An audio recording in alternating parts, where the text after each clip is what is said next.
Look, I don't mean any disrespect. He just didn't play that well, not for a guy of his caliber. If they don't run the ball here, I'm going to vomit. I swear to God. I don't really have any recollection of that at all, but I guess perhaps I blacked it all out. You know, they won, but I'm going to be miserable all week because they stunk.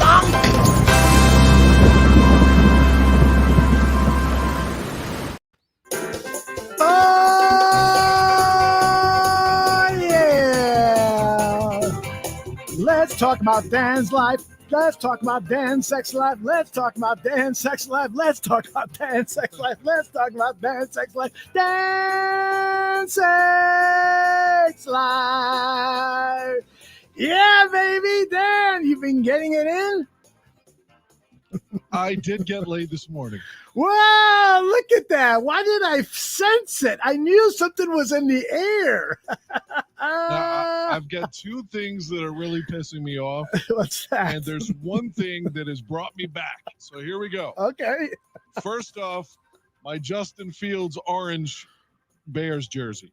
Orange, huh? It was supposed to be delivered on Saturday. Uh-huh. FedEx has gone fucking crazy. Oh, no. It hadn't been scanned since Friday. And finally, yesterday, it shows where it was scanned again. And it says it's in Ohio and that I'm going to get it tomorrow. And I thought, okay, all right, I'll be happy. A few days later, but suddenly today, it left Ohio and round to West Virginia and then wound up back in Ohio again. It's in Ohio again now. They shipped it from Ohio back to Ohio to the same place. Oh, my God. 24 hours later. I don't know what the fuck they're doing at FedEx, but okay. The second thing I told you when we went on air, some fucking pipeline was hacked. I don't even know how that's plausible. I don't understand it. I'm not smart enough to get it. But it created a gas shortage for North Carolina, South Carolina, and Virginia. Not even West Virginia. But we're part of it. Everyone has gone nuts. There's cars like 10 deep. You know, it's like the toilet paper thing last year. Suddenly, like everyone's a fucking sheep now because there's a gas shortage. Well, how do you exacerbate that further? By going and getting a bunch of gas, of course. Mm-hmm. And there's a theory that Joe Biden is responsible. They said that Joe Biden wants us all to get in them liberal electric cars. So that made me so mad that I was like wanting to like just text somebody that's a Republican and start arguing. Like I wanted to get on the phone and start like, maybe we could talk about meeting up and fighting. That's how pissed I was. But then I saw a tweet from Danny Parkins that said the Bears are going to open up on Sunday Night Football in week 1 against the Los Angeles Rams. And I thought, oh, no. What else is going on? The Los Angeles Rams, whatever the fuck their field's called, I want to call it the LA Coliseum, but it's not. Whatever their new field's called in Inglewood. No, that also is where the Super Bowl is next year. So I'm going on a limb and saying it. I say this somewhat facetiously. The Bears open the season in Los Angeles and finish it in Los Angeles. Super Bowl 56 champions, motherfucker. And that made me happy again, even if it was lying to myself. Well, it's funny that you started right away after your liberal rant that you started with the schedule, because that's one of the things I wanted to talk about was this schedule. I am preparing for a special tomorrow night with John Buffone and Tyler Ellis, a.k.a. The Gaines Report, and we're going to help release the schedule like every other major sports network is. We're going to release a schedule with an emphasis on the Chicago Bears schedule, and so I've been studying it all day. And the one thing that really came to mind of these road opponents, I wish they would start the season against the Pittsburgh Steelers, because the Steelers, if you remember, they lost 5 of their last 6 games. And I was doing some work of who were their key offseason acquisitions, who were their key offseason losses, and they lost 3 of their 5 starting offensive linemen. And they had the whole rigmarole with Roethlisberger. Is he going? Is he staying? They lost their starting running back, James Conner. They've had some other losses. And I'm thinking to myself, man, wouldn't it be great if you got to play the Steelers on the road? Wouldn't it be great to play them immediately? coming off of 5 out of 6 losses, five losses in 6 games, and having the type of offseason they've had. But you're telling me they're going to be starting on the road in Los Angeles, huh? Danny Parkins tweeted that from the Score, that week 1, the Bears will open up on Sunday Night Football in Los Angeles at the Rams. I don't like that. Why did he attribute that to a source? No, but to be fair to him, he does this every year. He leaks a couple of games before the schedule drops, and he's always seems to be right. Man, so that helps. So I don't know. I don't know what his source is, but he's usually right on this. Mm-hmm. Steven Zimmerman is in the chat room. He sends his regards and to Steven Zimmerman and his lovely bride.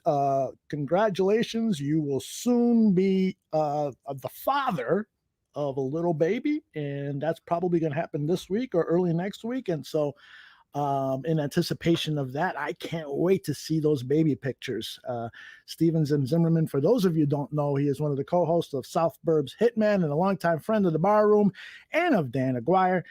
You got any special message for Zimmerman in your broadcast voice? No, man, I just wish you well. I wish your lady well. I hope the baby's born healthy.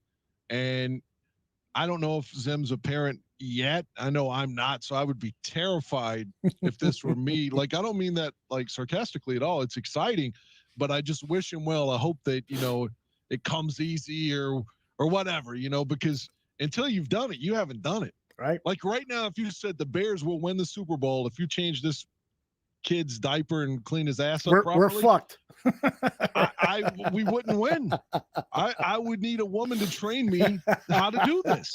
Like before, like a pregame clean the ass ritual before I actually have to do it. Mm-hmm. So I wish him well, but most importantly, I wish his wife or his girlfriend well, so that when she comes out of it healthy, the baby's healthy, and then I'm sure he'll be fine from there. Yeah, he will. He's going to be a great dad. I think he's a stepdad already, so he's got some training wheels on. But the whole changing diapers thing, I think, is going to be new to him. But Zim, can't wait to have you back on this show. And I know you're going to take a little hiatus from South Burbs Hitman, but we will be in touch. I can't wait to see those baby pictures.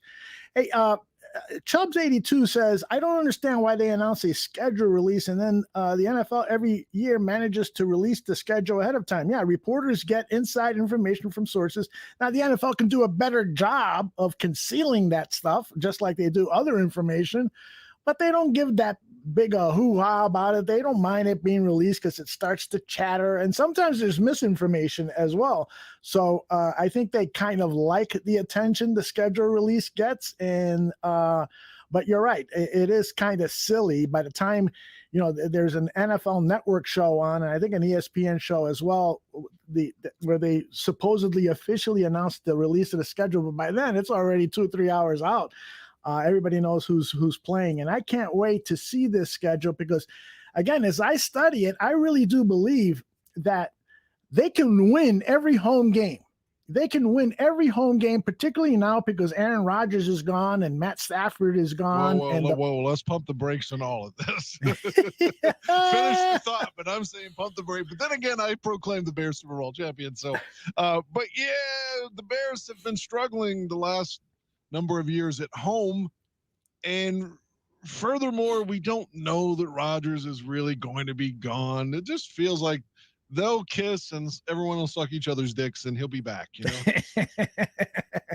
Well, 4,000 Clovers is asking, what do you guys think about Rodgers at this point? Is he in or is he out? Should we just tell him that we've got some audio to play for him, and then we'll talk about that in about 20 minutes or so?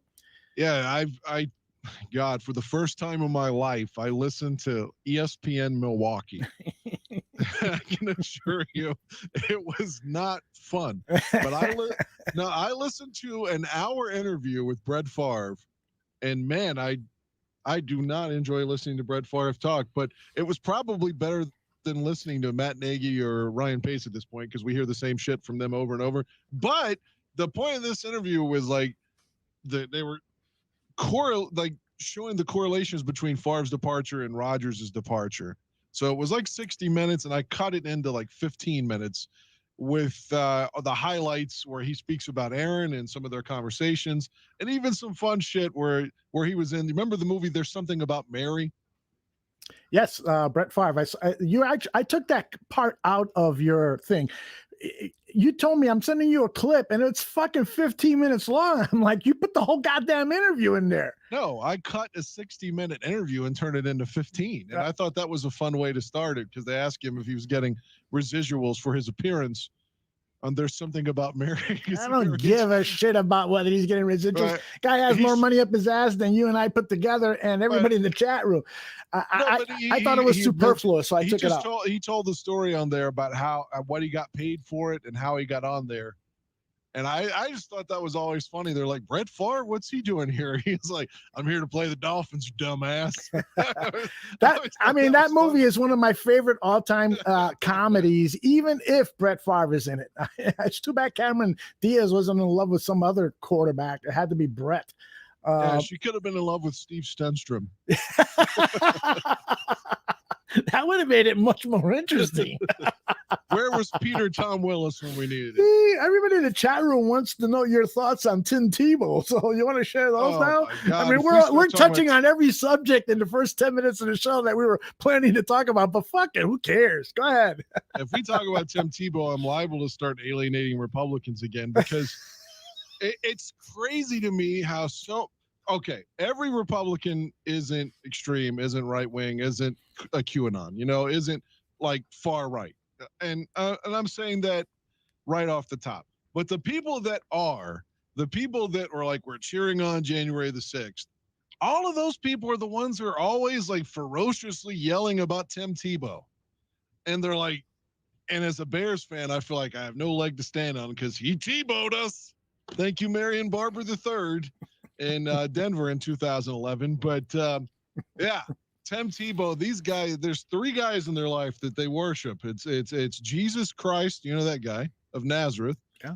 It's Donald Trump, and it's Tim Tebow.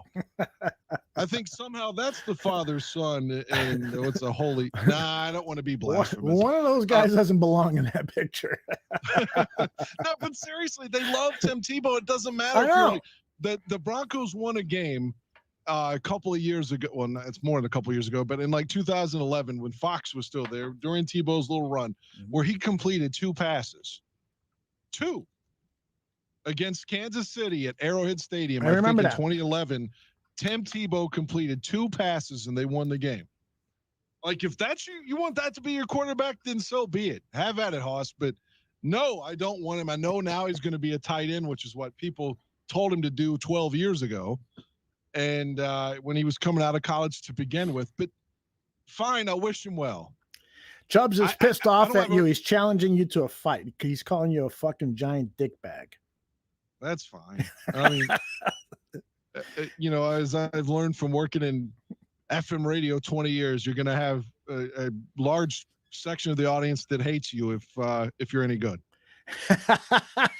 There's the comeback, Chubbs. Top that. We should have Chubbs on the show one day. What do you think? Fine. I have no heat with Chubbs. If he doesn't like me, then I can't change that. I'm just saying I personally have no dislike for Chubbs. I haven't spoken to Chubbs. I have no reason to not like him. Chubbs has fought for our country. He's a God-fearing man, and he doesn't like what you're saying about God. I apologize about the Jesus thing. That was a shitty joke. You're right. I'm sorry on that. I was kidding about that, but I am sorry for offending Christians on that. Really, no sarcasm whatsoever. And I certainly respect the service. I mean, all jokes aside on that too. So, but having said that, I still think that Tim Tebow was a shitty quarterback. And so many people that were all into like Trump also loved Tim Tebow. There was a strong correlation there. Yeah, that is very, very true. But getting back to the whole Tebow playing in football, the thing is, and some people in the chat room are supporting the fact that he got the invite. And there's nothing wrong. I mean, he can get an invite. There's 89 other guys. The problem some people have is that there are guys who have been playing the tight end position for years, all their lives. They may be NFL veterans, or they may be guys coming out of college who want a shot at the NFL. And here comes this guy who has only played one snap in his entire life at the tight end position. I saw a replay of it today. It's pretty embarrassing. He was ducking from the pass that was thrown his way. And the fact of the matter is that, you know, he's washed up. He's an attention-seeking dude, and he should have politely told Urban Meyer, thank you very much. I understand what you want from me. You want me to come in and help change the culture and the team and so forth, but I think you can find other people to do that. I'm going to go back to my broadcasting career or wrestling or whatever the hell he's going to do. But, you know, again, he is entitled to say yes. He's entitled to the opportunity if he wants to. And I just hope that it doesn't backfire. Really, I don't give a fuck if it backfires on Urban Meyer, the Jaguars anyway. But I would hate to see the rest of the team think that it's a stunt and that somebody more deserving. It is a stunt. It is a stunt. But he's a local boy in terms of he played, you know, football in Florida.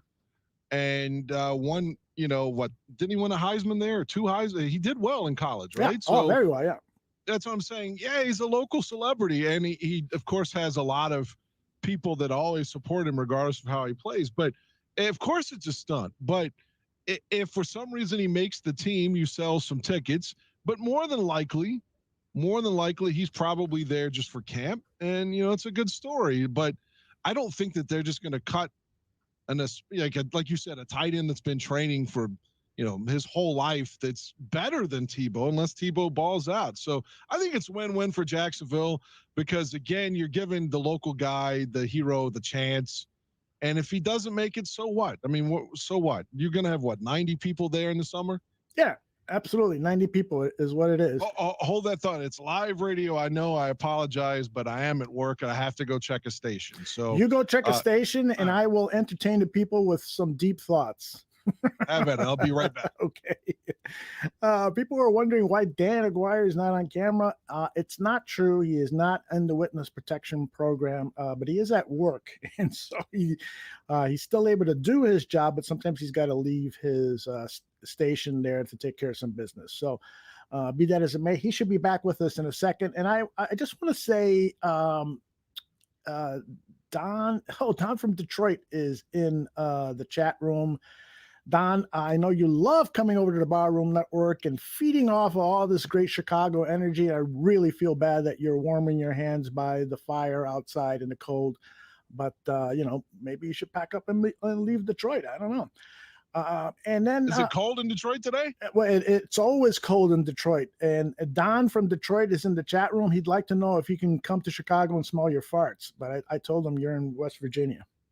Yeah, and Chicago is no warmer than Detroit, so no, it's not. It was a nice, chilly, brisk day today, but a little warmer than it has been. I took the dog for a long walk. It was beautiful. I got to unwind a little bit, and Don says he loves you. By the way, he's sending kisses and says it's 60 degrees in Detroit today. So how about that? I think it was warmer there than it is here today. Then there you go. What's the average temperature in West Virginia on a March 11th? I don't know about an average, but it seems below average where we are right now. Typically in May, I've already turned the heat pump on to air. Mm-hmm. But right now I'm just rolling with nothing. Like I've got the heat off and the air off because the high has been like 58, mm-hmm. a little bit chilly, a little bit cold, especially if it's raining. Oh. So, but enough in the house to where I haven't even had to use the air yet. So I love 60-degree days. Those are my favorite. 60 to 72, 3 is my favorite. But as I get older, those 80 and 90-degree days do not feel bad at all. I couldn't do it down south though. Like we're talking about Jacksonville. Mm-hmm. In an area like even South Carolina, somewhere that's just got like 95, 100% humidity all the time, that would fucking kill me. Mm-hmm. Don from Detroit is bragging about the Lions. Why would he brag about the Lions? I want to know I have no beef with the Lions. Like I said, I feel like the Lions fans they know what it's like to suffer as much as we do. And they probably know it more than we do. Because at least even if we all died right now, like we are Marshall, we are Bears Twitter, we all just died somehow together. We always have 85 to like crutch on. Detroit doesn't have that. They don't. It's been since the 50s. Yeah, so I have no, if the Bears aren't going to win or something, and then you tell me Like in 91, when the Lions were in the NFC Championship game, I was rooting for them. Mm-hmm.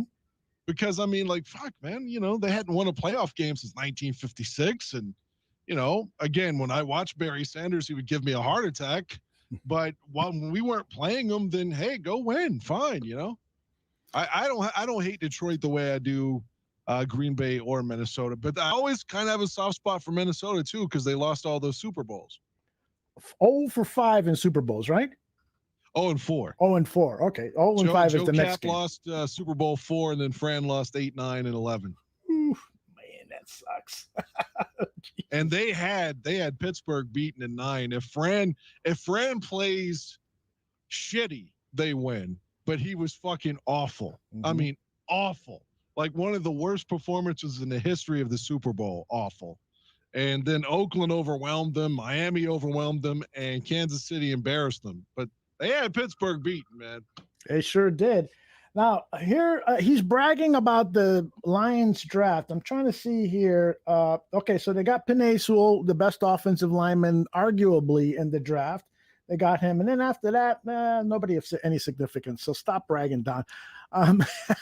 Hey, by the way, you and I have not talked since the NFL draft, since before the NFL draft. What's your opinion about a young man by the name of Justin Fields?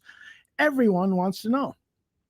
Yeah, we did speak about him last week. I've already ordered 2 of the jerseys. Oh, so. That's right. That's right. We did a show last Tuesday. We're now on Tuesdays. That's right. Yeah, well, last week I had to be on Tuesday, and then this week you said we couldn't start till 11 Central if we went last night, and, I was like, we can do 3 hours tomorrow then, We should do 3 hours every night. I think people like Chubbs would love that. Hey, tell Chubbs for real. If you're listening, I'm sorry. I didn't mean to offend you, for real. Chubbs is cool. He's already told me to go fuck myself and he quit listening. No, Chubbs is just reminding us that he's really a big bad motherfucker. He's a military man, poses with weapons. I'm not going to denigrate, his stature or his service. I mean, maybe he's right. I mean, but okay. Don wants me to admit that I see Detroit going in the right direction with their new GM, Brad Holmes. I can't say that for sure, Don. I mean, you've regressed at the quarterback position.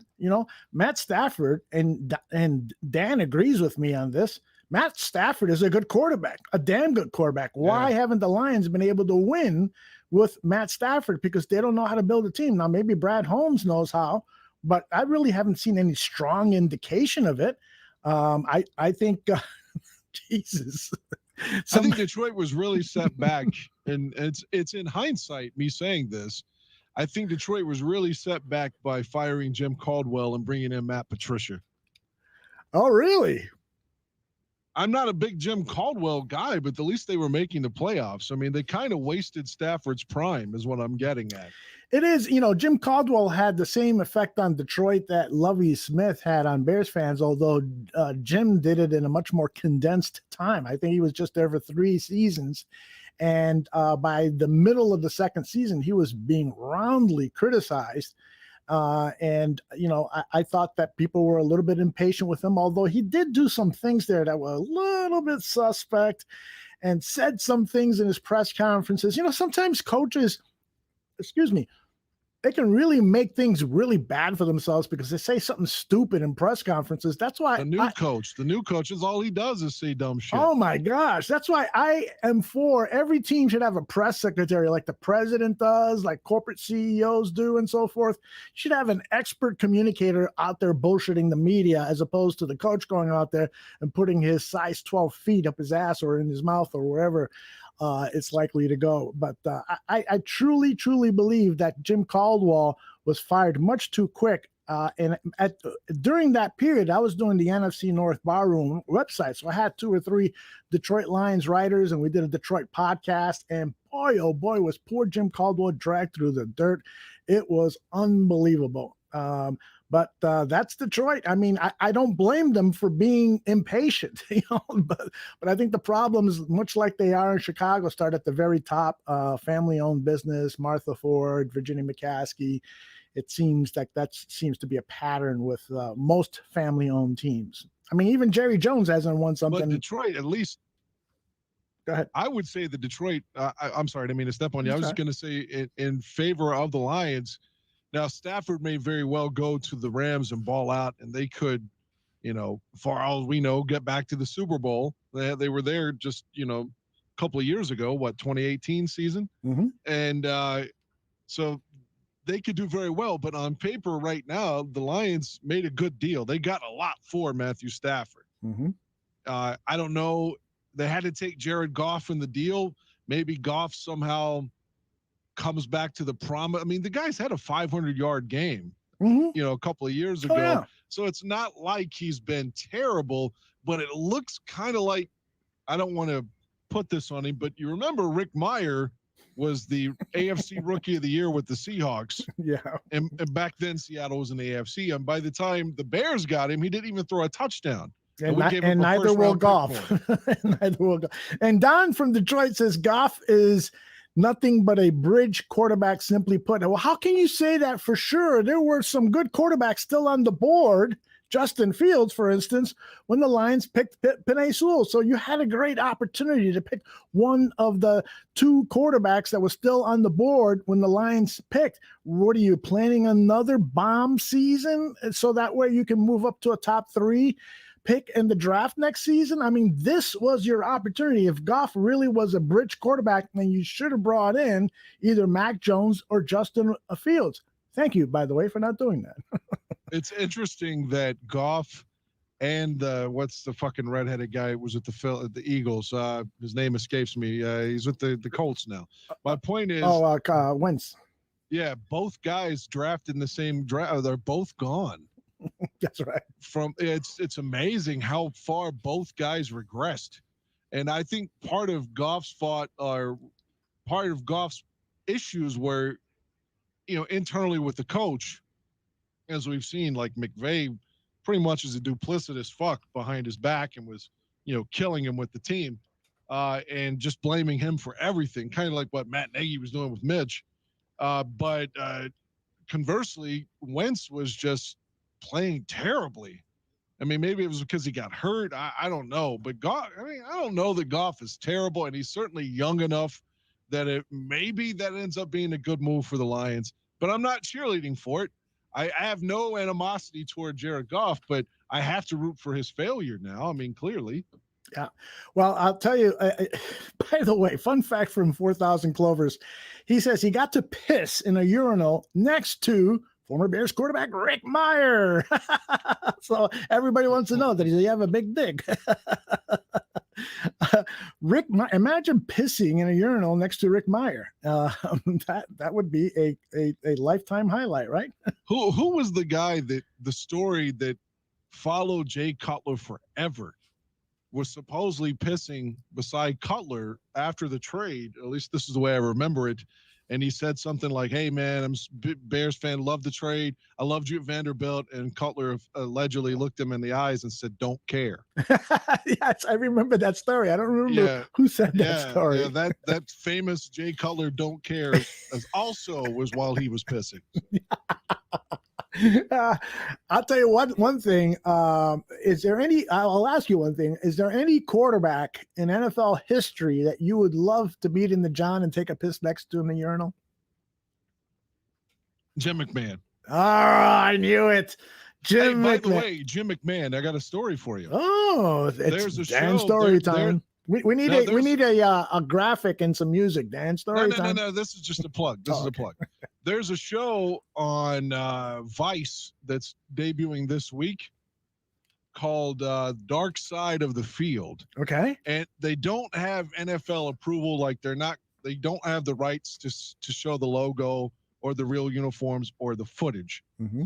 But the first one I think this week is Kyle Turley. If you remember him, a former Saint lineman. Sure do. And I saw the trailer of it. It's showing that like Kyle Turley allegedly had this horrific like leg injury. I forget what it was specifically. This is on the trailer. The team lied to him for the whole season, and they knew that he was really hurt. And I know McMahon has that story with the 1993 Vikings when he had a broken neck and they didn't tell him. Right. And that's a result of all of that shit where he's getting those shots in his neck and stuff now. Probably goes back to 93 with Minnesota. So the reason I tell you this is McMahon is going to be featured on that show. I don't know what week. I think this week it's Kyle Turley, but I saw him when they were previewing it.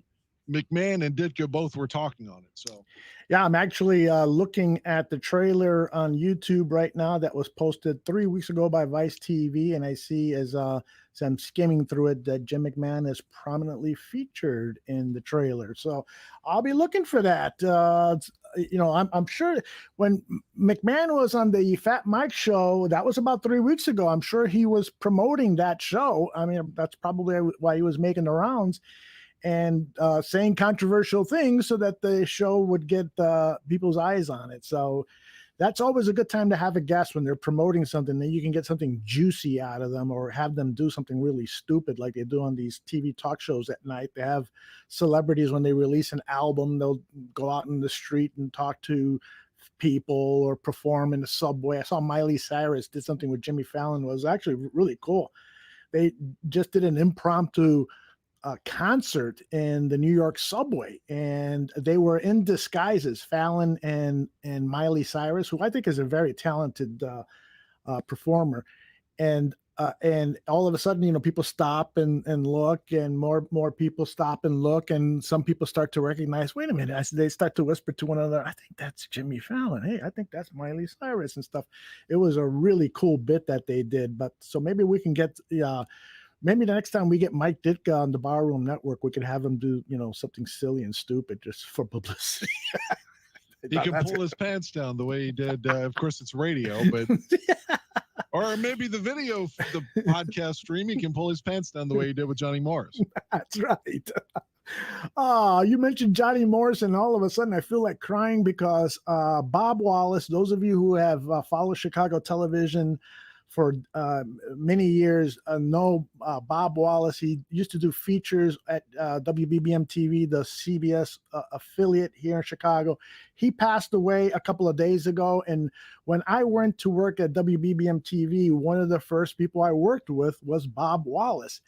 And Bob was just a tremendous broadcaster, incredibly talented. He could anchor, he could do field reporting, he could do serious news, he could do soft news. He became famous for his Where's Wallace bits, where he would just be out, with a chef. He'd make a pizza. He'd be out with a guy who's chopping trees, and he'd chop the tree. He would participate in the story. He did these features. And I got to work with him on a number of projects and so forth. And I don't think it's out of line for me to say that Bob had a serious drinking problem. I mean, it was bad. And about 2 years into my stay at WBBM TV, he got his ass kicked. He got into a bar fight, and he was running away from people, as I recall the story, and out on the street, and he's blood coming down his face and so forth. And he's by the station, and he runs into Bill Curtis, who a lot of people know. Bill Curtis has a great voice. Yeah. Oh gosh, he has the epitome of news anchor voices. And so, anyways, he runs into Bill Curtis, and Bill says, "Bob, you need help." And Wallace said, "This is it. I got to stop drinking. I can't live my life like this. I'm going to lose my job. I'm going to lose my family. I'm going to lose everything." And Bob got the help that he needed and was sober for the last 20 plus years of his life. God bless you, Bob Wallace. I thank you for everything that you did for me in my career. And you were a hell of a guy, and you're going to be missed by the people who knew you well and all your fans. So onward we go with our show. I can't add anything to it. Unfortunately, I wasn't familiar with the gentleman's work, but I also wish family condolences. If you don't mind me just saying that Curtis, he did some really good work with NFL Films in the 80s, and I don't know why they didn't carry him over. I mean, that guy should have been their voice. If John Facenda is gone, you know, Bill Curtis could have like carried the flag. I mean, that Yeah. dude had a voice. A&E used him in Oh, the yeah. early 2000s. They had a show that was like a knockoff Unsolved Mysteries. Mm-hmm. Yeah. And he would speak real dark and sinister, like the killer arrived. You know, like he just had that voice, like a Robert Stack kind of voice. Bill has made millions off that voice, not only with his documentaries for TV stations like A&E and so forth, and also in commercials, and he's a voice of characters in movies and stuff. He's made millions off that voice, no doubt. I wish I had a voice like that. You got a voice where you can make millions too, dude. I don't know about that, but I thought Bill Curtis's voice was pretty fucking incredible. And now I should also mention that this gentleman didn't pass away, but it is worth acknowledging that after all these years, Kenny Mayne is leaving ESPN. Yeah, I saw that. Yeah, he said that he joked and said it was like he's a salary cap casualty. That's right. It's just like him to come up with a good quip like that, right? Yeah, it's too bad. I wonder, like, you got these veteran broadcasters such as he or Mark Giangreco that don't have gigs now. It's I mean, obviously Maine's more mainstream because ESPN, is nationwide, but right. I'm wondering when maybe they don't need money, so maybe they don't need a gig. But it's just I don't think I know I don't know what Kenny Mayne was paid at ESPN, but I know Mark Giangreco doesn't need money. He had a very, very lucrative contract with the WLS TV station, the ABC station here in Chicago for many, many years. And while it's true that the last few years, because of the industry is taking a turn for the worse in terms of profit, local TV stations, he wasn't making the kind of money he did in the 80s and 90s, but when he was making well over $1 million, he's invested wisely. He doesn't need money. There's no doubt about it. Well, you hate to see them. It feels like he's got more to give in the field if he wanted to. Like you hate to see him underutilized is what I'm getting at. Like he's got more charisma to give to sports. Mm-hmm. Yep. And I guess we'll be cheated of that now. I totally. Well, I think a guy like Kenny is going to end up on some podcast, or some other station is going to pick him up. Maybe he'll go over to Fox Sports, or there's just so many opportunities out there now. There's not a lot of those high-paying opportunities. That's the problem. But there, if he really wants to hear his voice, and Giangreco really wants to hear his voice, I bet you dozens of people have reached out to Giangreco already about doing a podcast and so forth. So he can still get his voice out there. But if for some reason he was living check by check, then his standard of living is definitely going to go down. But I don't think that was the case. Yeah, ESPN just re-signed Berman, but they only use him on ESPN Plus. Mm-hmm. Berman is a living fucking legend. I know a lot of people don't like him for some reason. Yeah. But this guy started when the network started in '79. To me, Chris Berman is a fucking icon. Yeah. And the fact that he doesn't even get to be on TV, he's just on the fucking streaming. Like you talk about underutilization. I mean, there you go. Well, and I don't know if this is true or not, but I thought that he was stepping down by his own volition and then just wanted to do some special projects and stuff. But maybe that's just what they told the public, because he's still a fairly young man. He's in his early 60s or something like that, and he's been gone from his regular SportsCenter gig and NFL job for several years now. So maybe his wife passed away too. That's right. During this. Yeah. And then Tom Jackson's gone. I don't know if did Tom die? I'm not sure if he died. I don't think he did. No, I think he's still alive. Yeah, they've got Chris working with Booger, and I think you talk about it's good for Booger, but man, for Berman, that's a huge step down. Mm-hmm. Yeah, Tom Jackson is alive and well at the age of 70. Do you like Booger? Booger gets a lot of shit, but he doesn't bother me. I don't like him. I love Tom Jackson. Mm-hmm. I fucking love Tom Jackson. Tom Jackson was a legend as well. But Booger, I thought that Monday Night Crew, and I always liked, God, what's his name? It was doing play-by-play with them. He did boxing. He was so good at boxing. Joe Tessitore. I like right. Joe Tessitore, but the Jason Witten Booger experiment was just dreadful. Well, Witten ruined it, I think, for all of them, and Booger was passable. What's terrible for these guys, these jocks that turn to broadcasting, is they're thrown into the fire. They do a couple of practice games, call this game from the 2017 season between the Packers and the Seahawks. And that's it. It's almost like these guys have not gone to communication school, to broadcast school.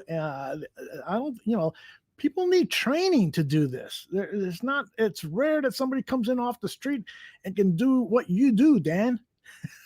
I don't do it. I mean, I'm not like John Madden did it, not me.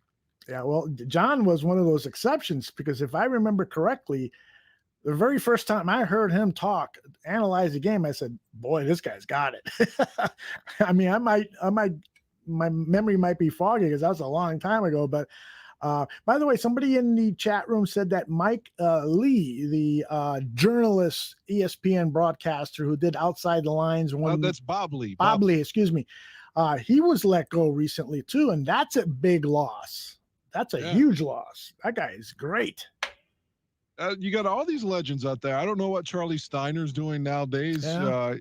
He's gone, and I don't know if Olbermann's there or if he's gone. I know a lot of people don't like Keith because of his politics, but Keith is a great sportscaster. Yeah, he is. Yeah, so I mean, there's all these good guys out there that are just not with the net, and obviously Dan Patrick. I'm not a big Dan Patrick fan though, because I didn't know back in the day when he was with Olbermann, like just how fucking conceited he is. Like this guy literally, to use the cliche, thinks his ass doesn't stink, Yeah. By the way, Charlie Steiner does radio play-by-play for the LA Dodgers, and his color guy is none other than former Cubs and Dodgers player Rick Monday. Yeah, I knew Steiner when he left back in the day. Didn't he do the Yankees for a little while on the radio? Yeah, I think you're right. And then I think John Sterling took his spot, and I just don't like him at all. Yeah, John. Yeah, you're right. Steiner was with the Yankees from 2002 to 2004, and then went after he left the Yankees, he immediately went over to L.A. and has been doing that gig for quite some time. So good for him. Yeah. I always wondered. I wonder what the fuck Craig Kilborn's doing. I thought he was really good at ESPN, and then he did this show on CBS after Letterman, and then he gave that up. And I haven't seen him in like 2 decades. Well, and before he did the late night talk show, he did a year the Daily Show of the Daily Show before Jon Stewart. That's right. So I think he is collecting cans somewhere on. I don't know where he is. Oh, he's another guy that's just out there. It's got, like I said, the skill that's just sitting at the house somewhere. If they want to come and work at the Barroom Network, they're more than welcome. We've got excellent benefits here. So what's the official Twitter now? It's not Bears Barroom anymore, right? That is correct. We have changed our name from Bears Barroom. We'll always be known as Bears Barroom. I'm actually thinking about doing a show called Bears Barroom, but that's another story for another day. The official Twitter account is at Barroom Network. Okay, at Barroom Network. Because the last couple times I went to tweet it, it didn't populate. So I just was like, fuck it, I'll tag Aldo. Yeah, and by the way, Tariq Cohen's twin brother died. That's right. So I tagged you in it with your own name because I couldn't get Barroom Network to populate. Oh, interesting. Well, make sure you're still following Barroom Network, and if you are, and I'll suggest this to everyone else, hit the little alarm on the Twitter thing, and every time I say something on Twitter, you'll get a notification on your device, and you'll get to be kept apprised of all the intellectual tidbits I offer on social media. What the fuck is wrong with me today? I don't know. You sound like Dan Patrick. I think I had a drink. That's why. I usually have a drink in the middle of the show. I had a drink at the start of the show. All right, let's get back on track here. We're 45 minutes in, and I think it's time for us to talk about this Aaron Rodgers thing because it is definitely the biggest story. I want to start first by asking you, if you would have had that alarm on Twitter, you would have known that I was upset with Adam Schefter for releasing that information about Aaron Rodgers on the day of the draft. Why was I upset? I heard you say that. I heard you say that on one of the podcasts. Right, because he was on the Dan Patrick show, Schefter was, And Dan is quizzing him, and I think Dan knew what was going on, so that's why he was pressing him. Adam didn't get any new news that day. He was, over the last several weeks, over the last few weeks, he was collecting information about this Aaron Rodgers saga. And then on draft day, he decides, you know what, I'm going to start tweeting about it.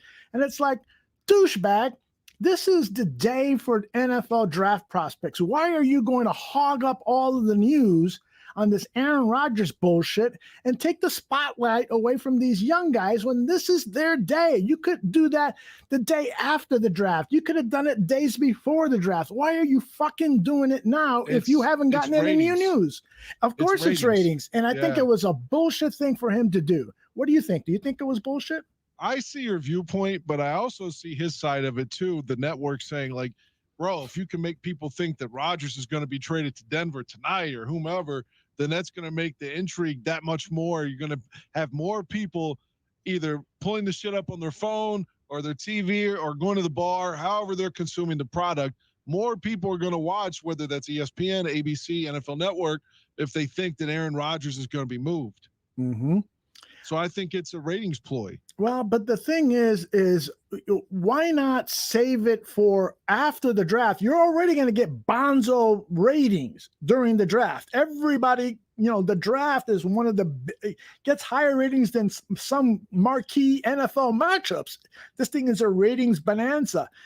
Perhaps he wanted the attention steered away from the NFL Network and other outlets that were covering the NFL draft and steered to ESPN. Perhaps that was the motive behind it. And if so, then that was a genius move, because I was watching NFL Network when I saw the tweet. I have his little bell rung on Twitter. So every time he tweets something out, I get it.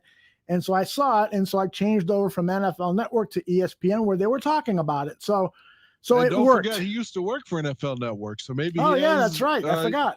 Maybe he's got like, fuck them. Maybe he's got something against NFL Network. Maybe let's hurt their coverage. I heard it. I doubt it. I mean, he's making twice the amount of money, I'm sure, at ESPN that he was at NFL Network. I don't know. I've always liked the guy, but I just thought that was a bullshit move.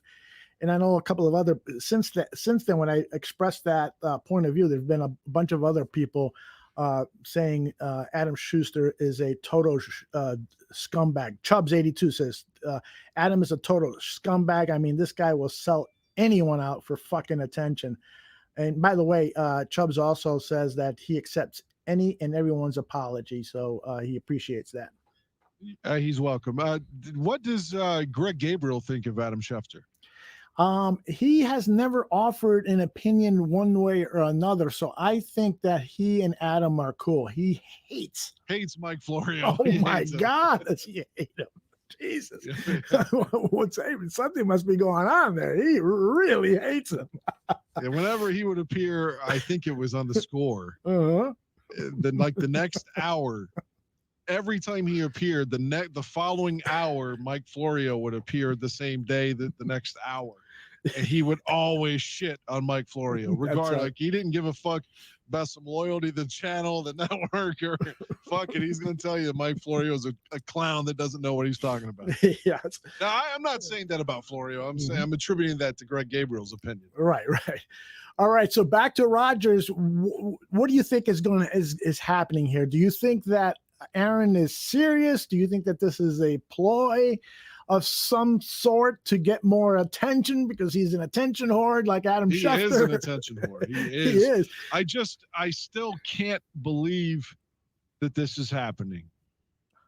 And that's one of the things, if you didn't cut it, Brett Favre talking about in the piece that I heard, even Favre, I'm pretty sure said, it's been a week since I listened to it, was somewhat critical of you can't tell them, I'll come back if the GM is going to get fired. Mm-hmm. That's a little bit much. And could you imagine? I mean, again, I'm veering the subject another way, but could you imagine for whatever reason this was Cutler in Chicago behaving this way?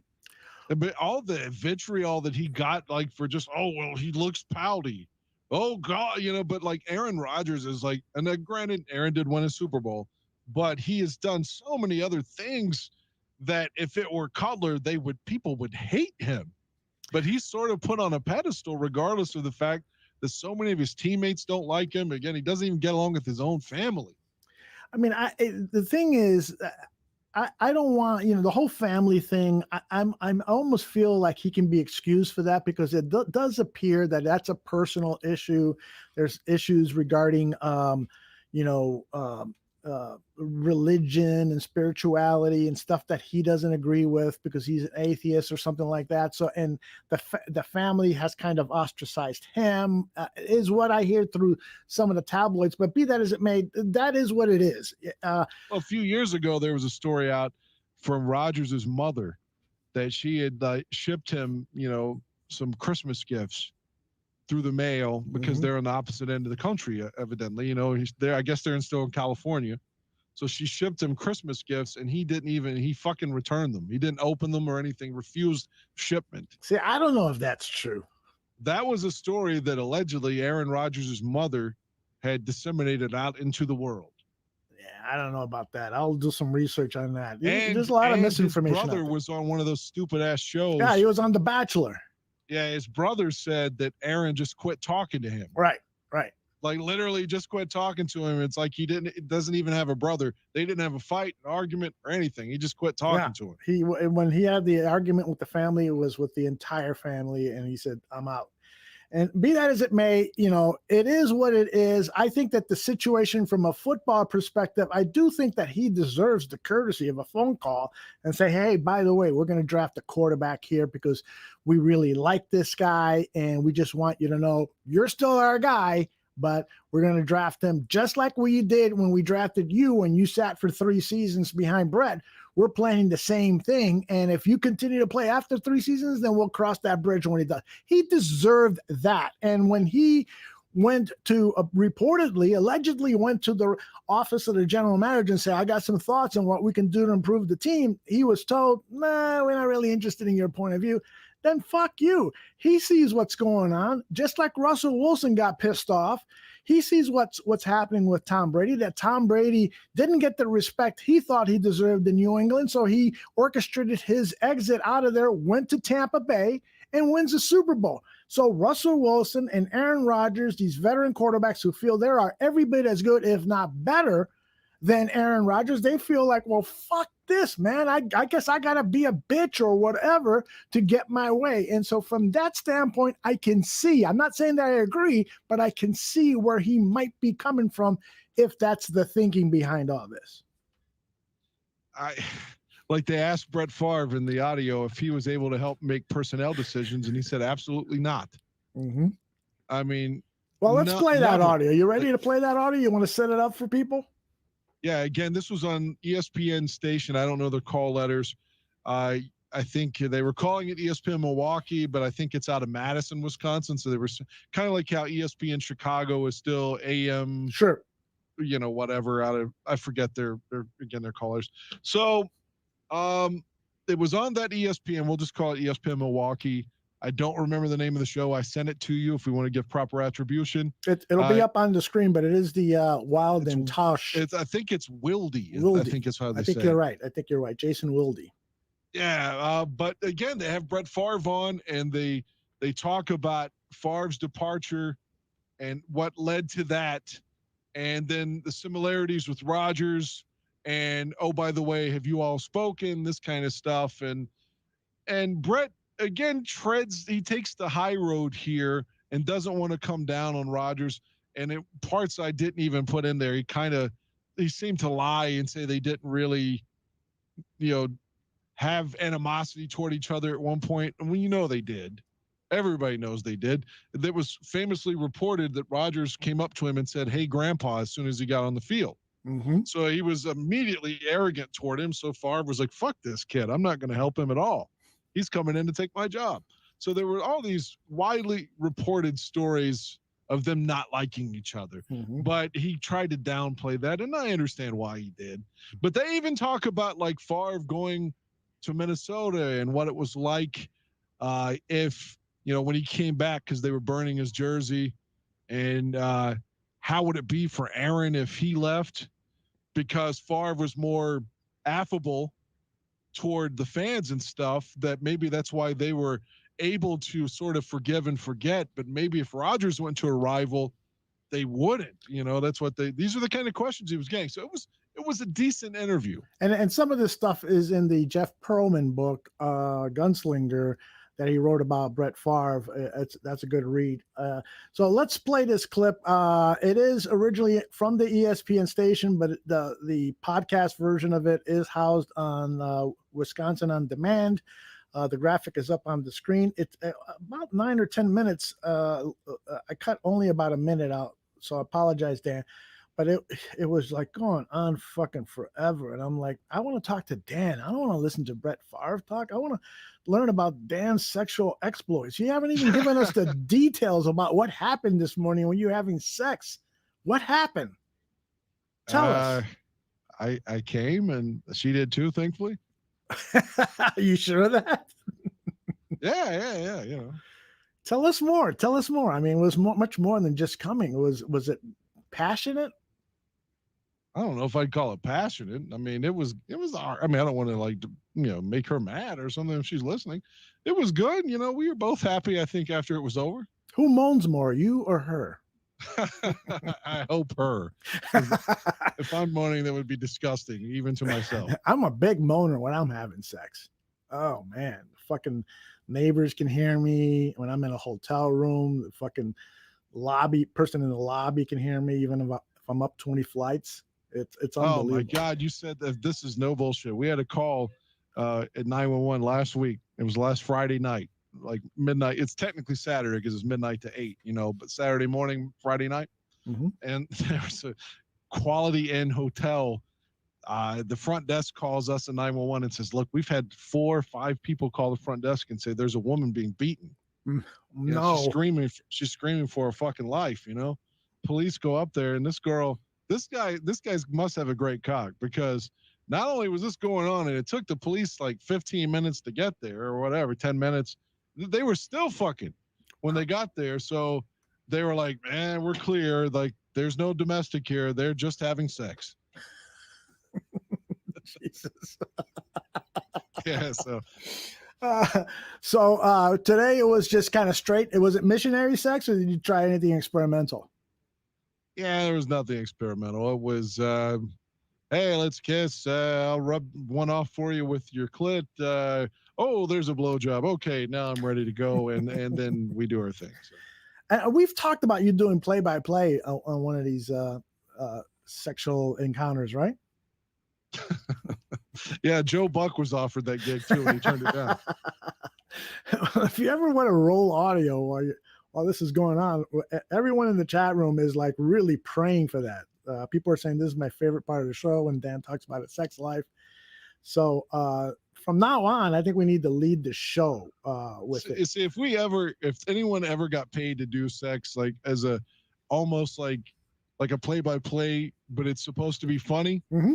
Would be the former WWF announcer Jim Ross. That would be great. He'd be like, oh my God, she's on her knees. Oh my God, she's got a toy. Howard Cosell would have been great at it, right? Down goes Linda. Down goes Linda. Hey, we should acknowledge too, because she was so hot. You sent me the text initially that Tawny Katane passed away from the Whitesnake video. That really sucked. And she was in Bachelor Party, which I thought was a great film from 1984. Mm-hmm. Yeah.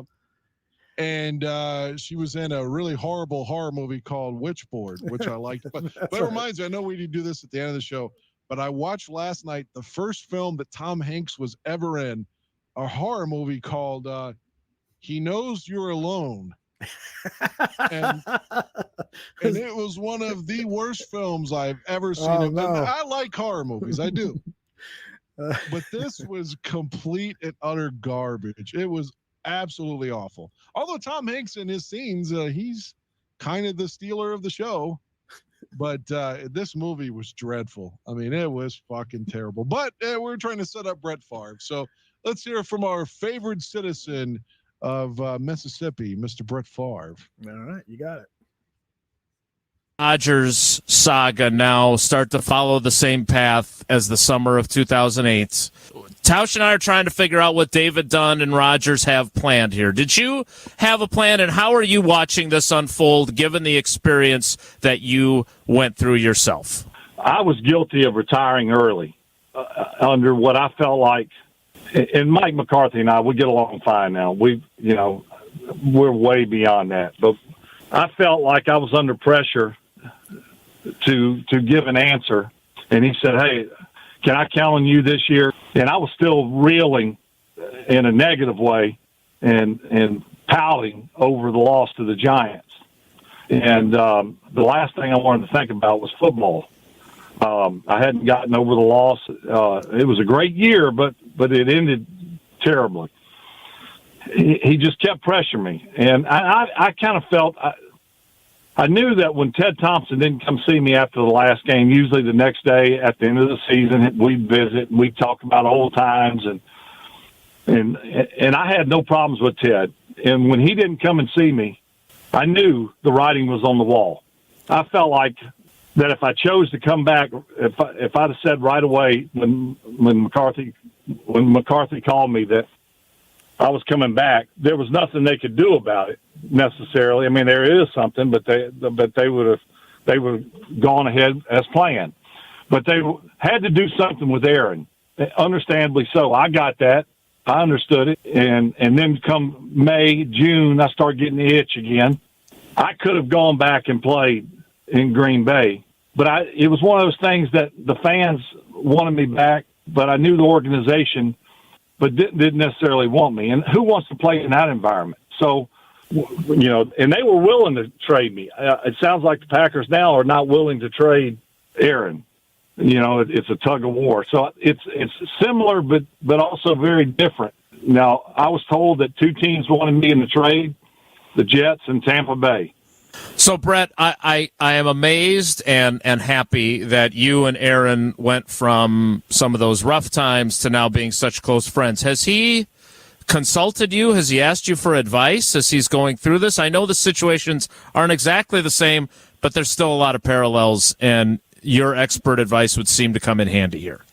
No. I sent him a text. I didn't watch the draft, but I had everybody sending me messages.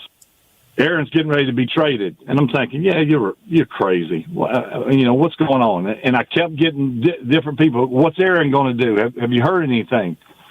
I just sent Aaron a message and said, hey, am I going to see you playing for the Saints this year? Just kind of joking.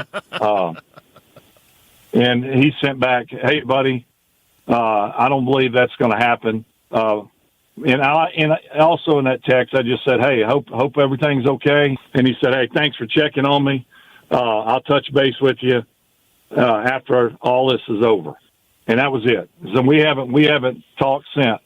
The one thing Aaron said last year was, I see now, of course, he's basically at the same age, the same year or close to when we drafted him.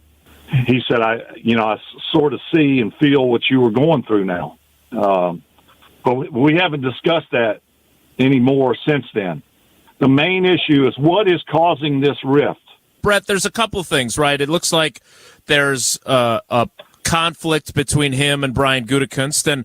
And look, I know Ted would send you text messages after you got traded, and I know you guys were in a good place at the end before he passed away.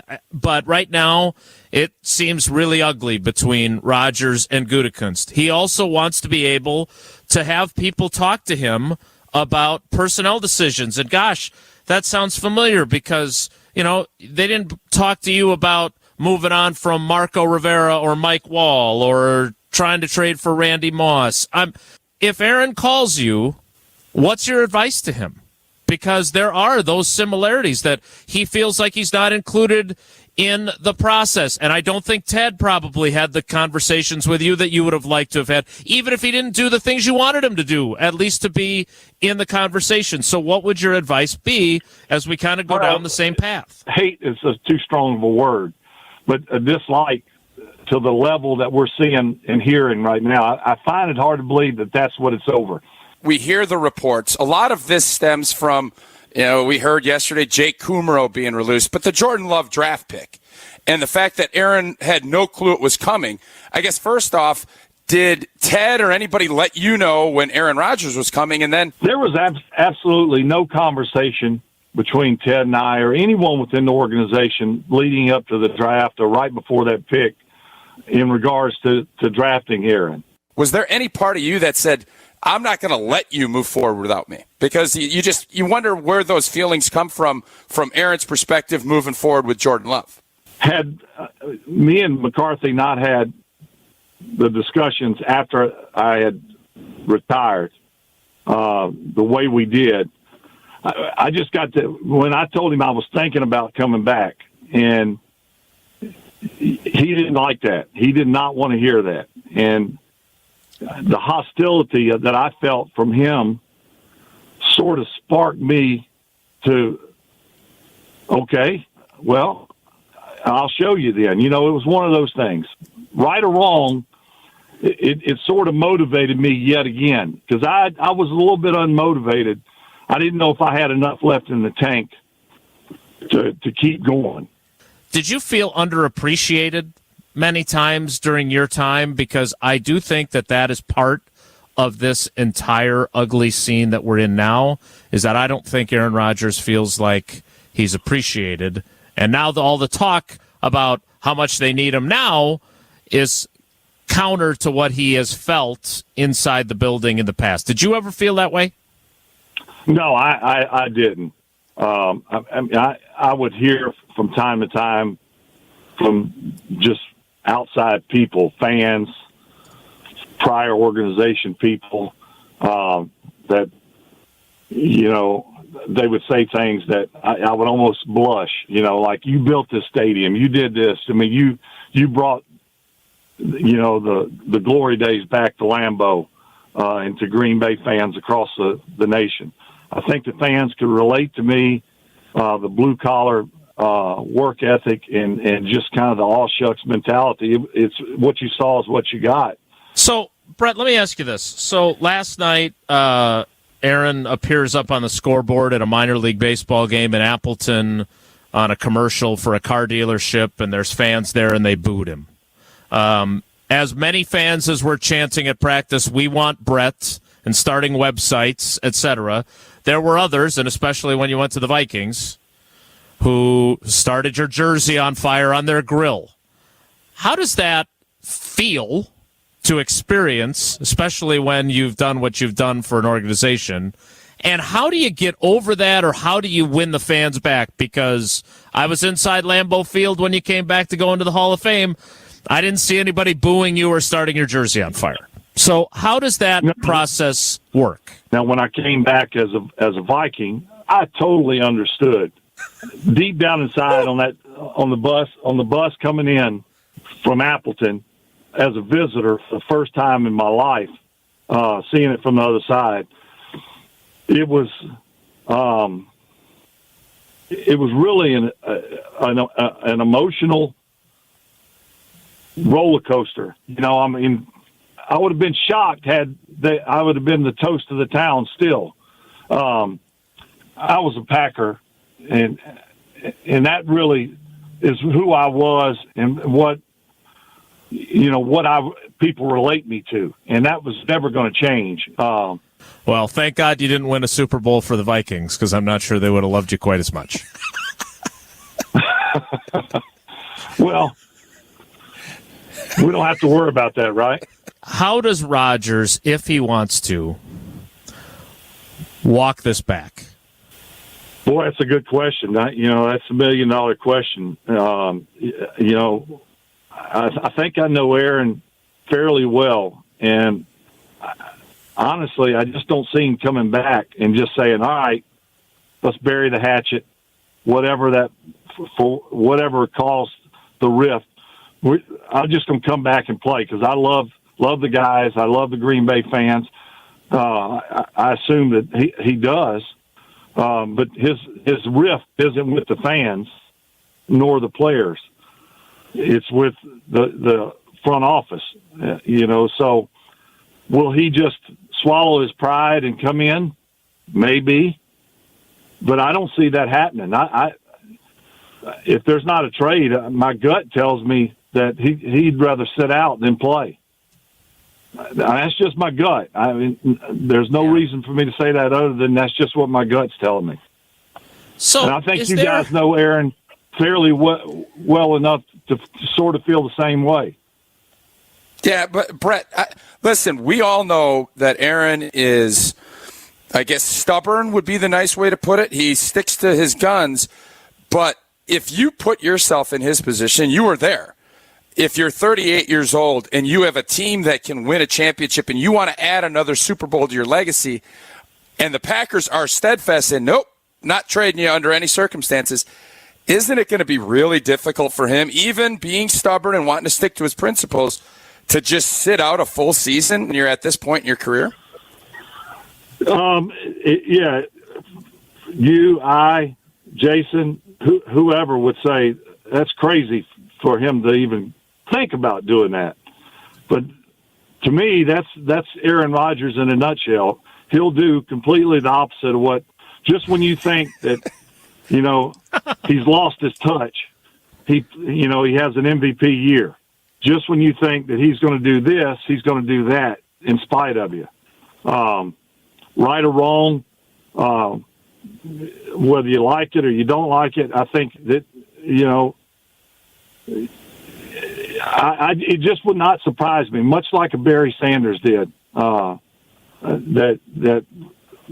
could be the scenario that plays out. I know he wants to win another Super Bowl. How could you not? And maybe he thinks that they will trade him if really it comes down to, I'm not going to, and they believe that 100% that he wouldn't play there again, that they might as well deal him. As bad as it hurts them, they might as well deal him and get something out of it at least. It comes down to who can afford to get away with him sitting out more, Aaron or the Packers? And I don't know the answer to that. I'd like to see him win a Super Bowl in Green Bay, another one. I'd like to, but the thing is, life's too short. I want him to be happy. He's been there as long as I was there, and I know what that means. And he's put up unbelievable numbers. Win another Super Bowl, and then do what you want to do, whether it's keep playing, play somewhere else, whatever. But win one more in Green Bay, and go out the way you want to go out. You don't want to go out this way, whether it's sit out or play somewhere else. I mean, a lot of people would love to see him sit out. I can name everybody in the NFC teams.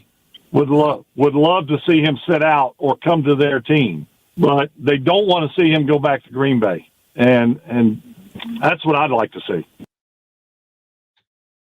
I am definitely one of those people that Brett's talking about.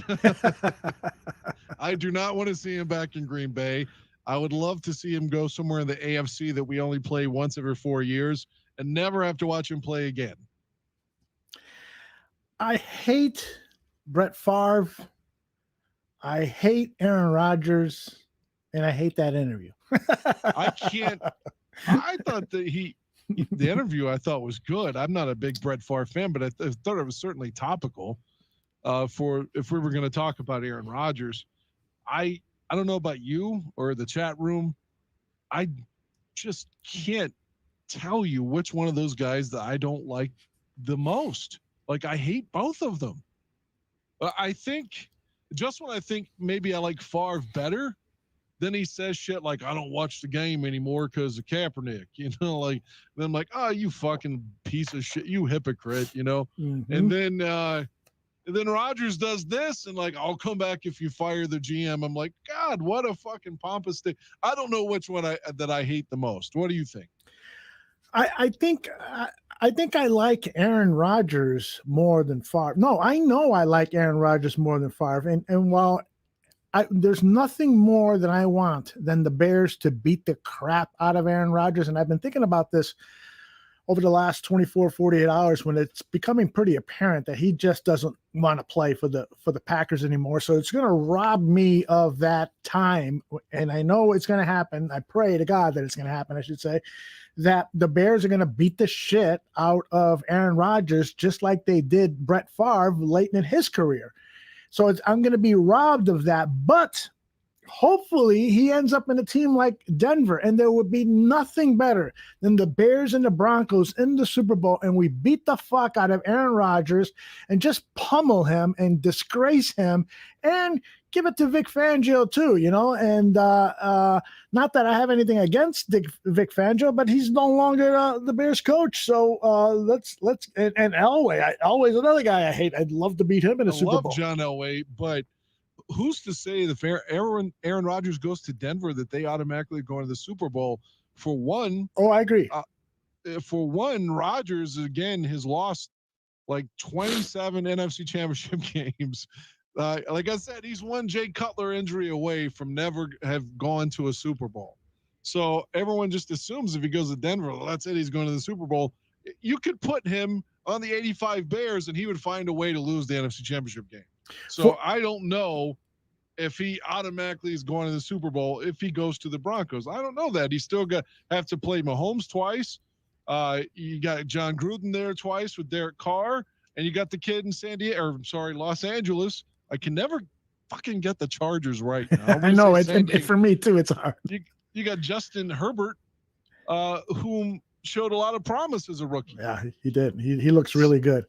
But, so, you never know if he could even win the division. But then again, you have 3 wild cards. So, he doesn't have to. Hey, I got to ask you this. 4,000 Clovers now 2 or 3 times in the chat room. He has mentioned something about Brett Favre cheating his own state out of money, and he hates Favre for that. He says, I got no issues with Rodgers. Yeah, he's a baby, but Favre is worse. The dude scammed his own state out of money, but this barely gets talked about. You know anything about that, Dan? I don't. I really don't. I know he was showing his cock to the lady with the Jets. Why am I laughing? That's terrible. I wouldn't want anybody showing their cock to me. Yeah, it's like, what did Deanna Favre think about that? Yeah. Well, she's either a great woman or totally brainwashed by him. She has stuck to his side for a lot of things. I mean, his addiction issues, just being a total asshole. Well, let's rewind one moment. How can you hate John Elway when John Elway beat Brett Favre in the Super Bowl? That alone should give you, put Elway on a fucking pedestal. All right. Well, I'll give you 2 reasons. All right. I don't like his political views on things. That's one. Number 2 is Yeah, but as a player, did you even know John Elway's politics? Because I didn't. No, I didn't. But I'm a very, very provincial football fan. I watch the Bears, and then I'll only watch the big games on TV. Yeah, I saw Elway get his ass kicked a couple of times in the Super Bowl, and finally gets retribution against the Packers. That was all great and so forth. But I'll watch other games, but I'll watch it with the computer around or while I'm reading a book or something like that. It just wasn't on when John was playing most of his career. Yeah, but I'll be reading a book or the newspaper. I mean, fucking internet has ruined I used to read 5 books a month. Now I read 5 a year, if that. And so, but be that as it may,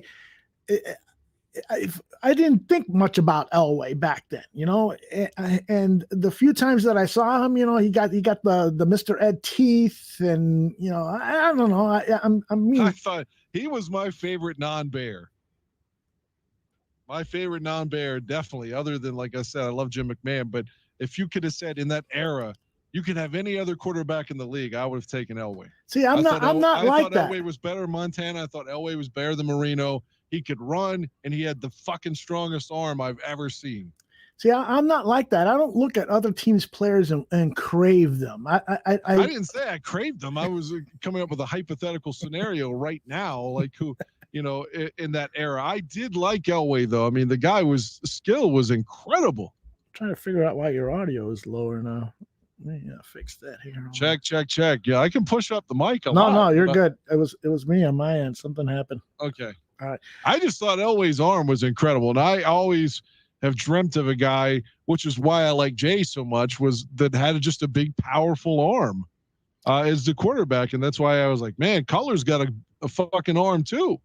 Yeah. So that's you're right. You're totally right. I'm going to amend some of what I said there. Yeah, I would look at these guys and appreciate their athleticism and their accomplishments on the field. But there was a certain sense of, I'm a Chicago sports fan, and first and foremost, if my team isn't winning, fuck everybody else. Fuck them. I don't want, that's now an opportunity for me to read my books, for me to, masturbate more often, for me to do all the other things I love to do.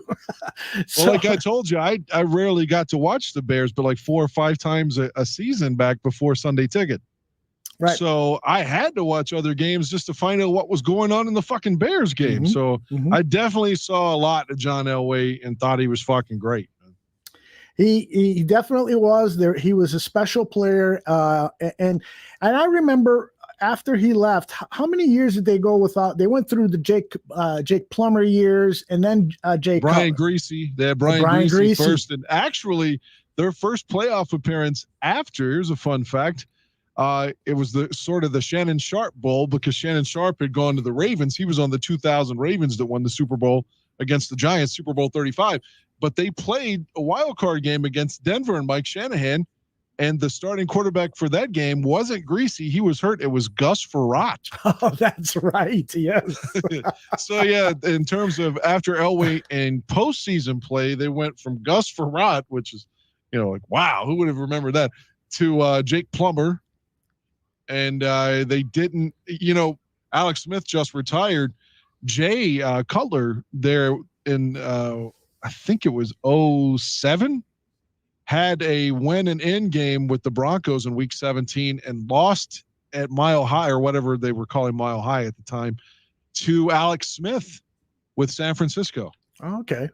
And then the next seasons when Jay got kind of sick, and they didn't know what was wrong with him. As it turned out, he had diabetes, right, and was underperforming. But the point is that kind of led to Mike Shanahan's departure, because they lost that game to Alex Smith. And the next season, everyone thought, well, this Cutler kid's not performing. But again, he was sick and they didn't know why.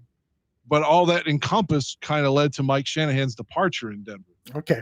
But to answer your question, other than after Elway, they went a long time without playoff appearances. You had Gus Frerotte, Jake Plummer kept losing to Peyton Manning. Tebow had the 1 year in 11, and then they got Peyton Manning / Brock Osweiler. Right. So okay. By the way, 4,000 Clovers is nice enough to find an Associated Press story on the Brett Favre thing. I'll read the opening line. Former NFL quarterback Brett Favre is yet to pay back $600,000 in money he received in the state of Mississippi for missing multiple speaking events he never showed up for. That's a badly written line. Anyway, authorities said that on Tuesday. So he's an asshole. We know that. He needs to pay back the state of Mississippi, which could use every fucking single dime in their coffers to pay for all of the services that they need to pay for. And Brett should treat his home state better. And I'm not even sure why the fuck they would want to pay that asshole to do a speaking event. You were guaranteed to be disappointed one way or another. But thanks for that, 4,000 Clovers. Yeah, Brett Favre is an asshole.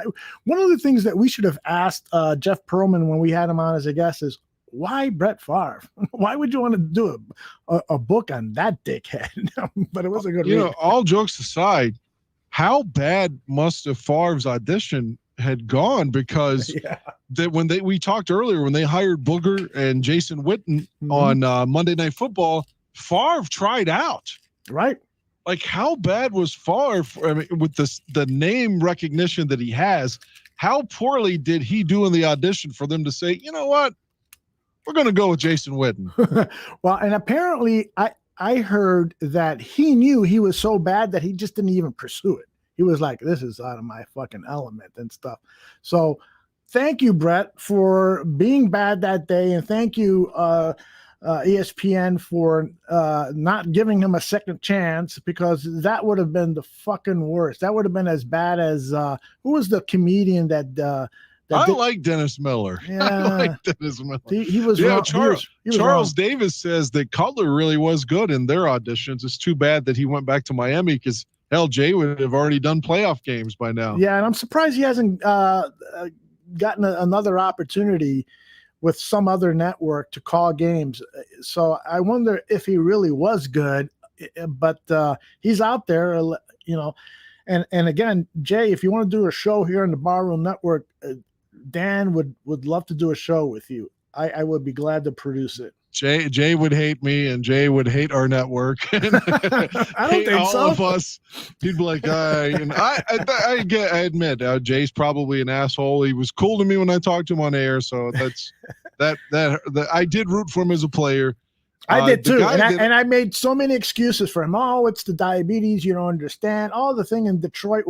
I wrote a fucking 1,700 word story about it for the website at the time, and really presented his side of the story because so many people were picking on him. And I still have empathy for what Jay Cutler has gone through in his life and as the quarterback. But bottom line, and this is why I asked you who was the quarterbacks for the Broncos after Elway left, was because when I saw Jay Cutler, those first, he played 2 or 3 seasons with the Broncos, I said to myself, what a fucking dickhead he is. He looks like he's angry at everybody. He looks like he doesn't give a shit about stuff.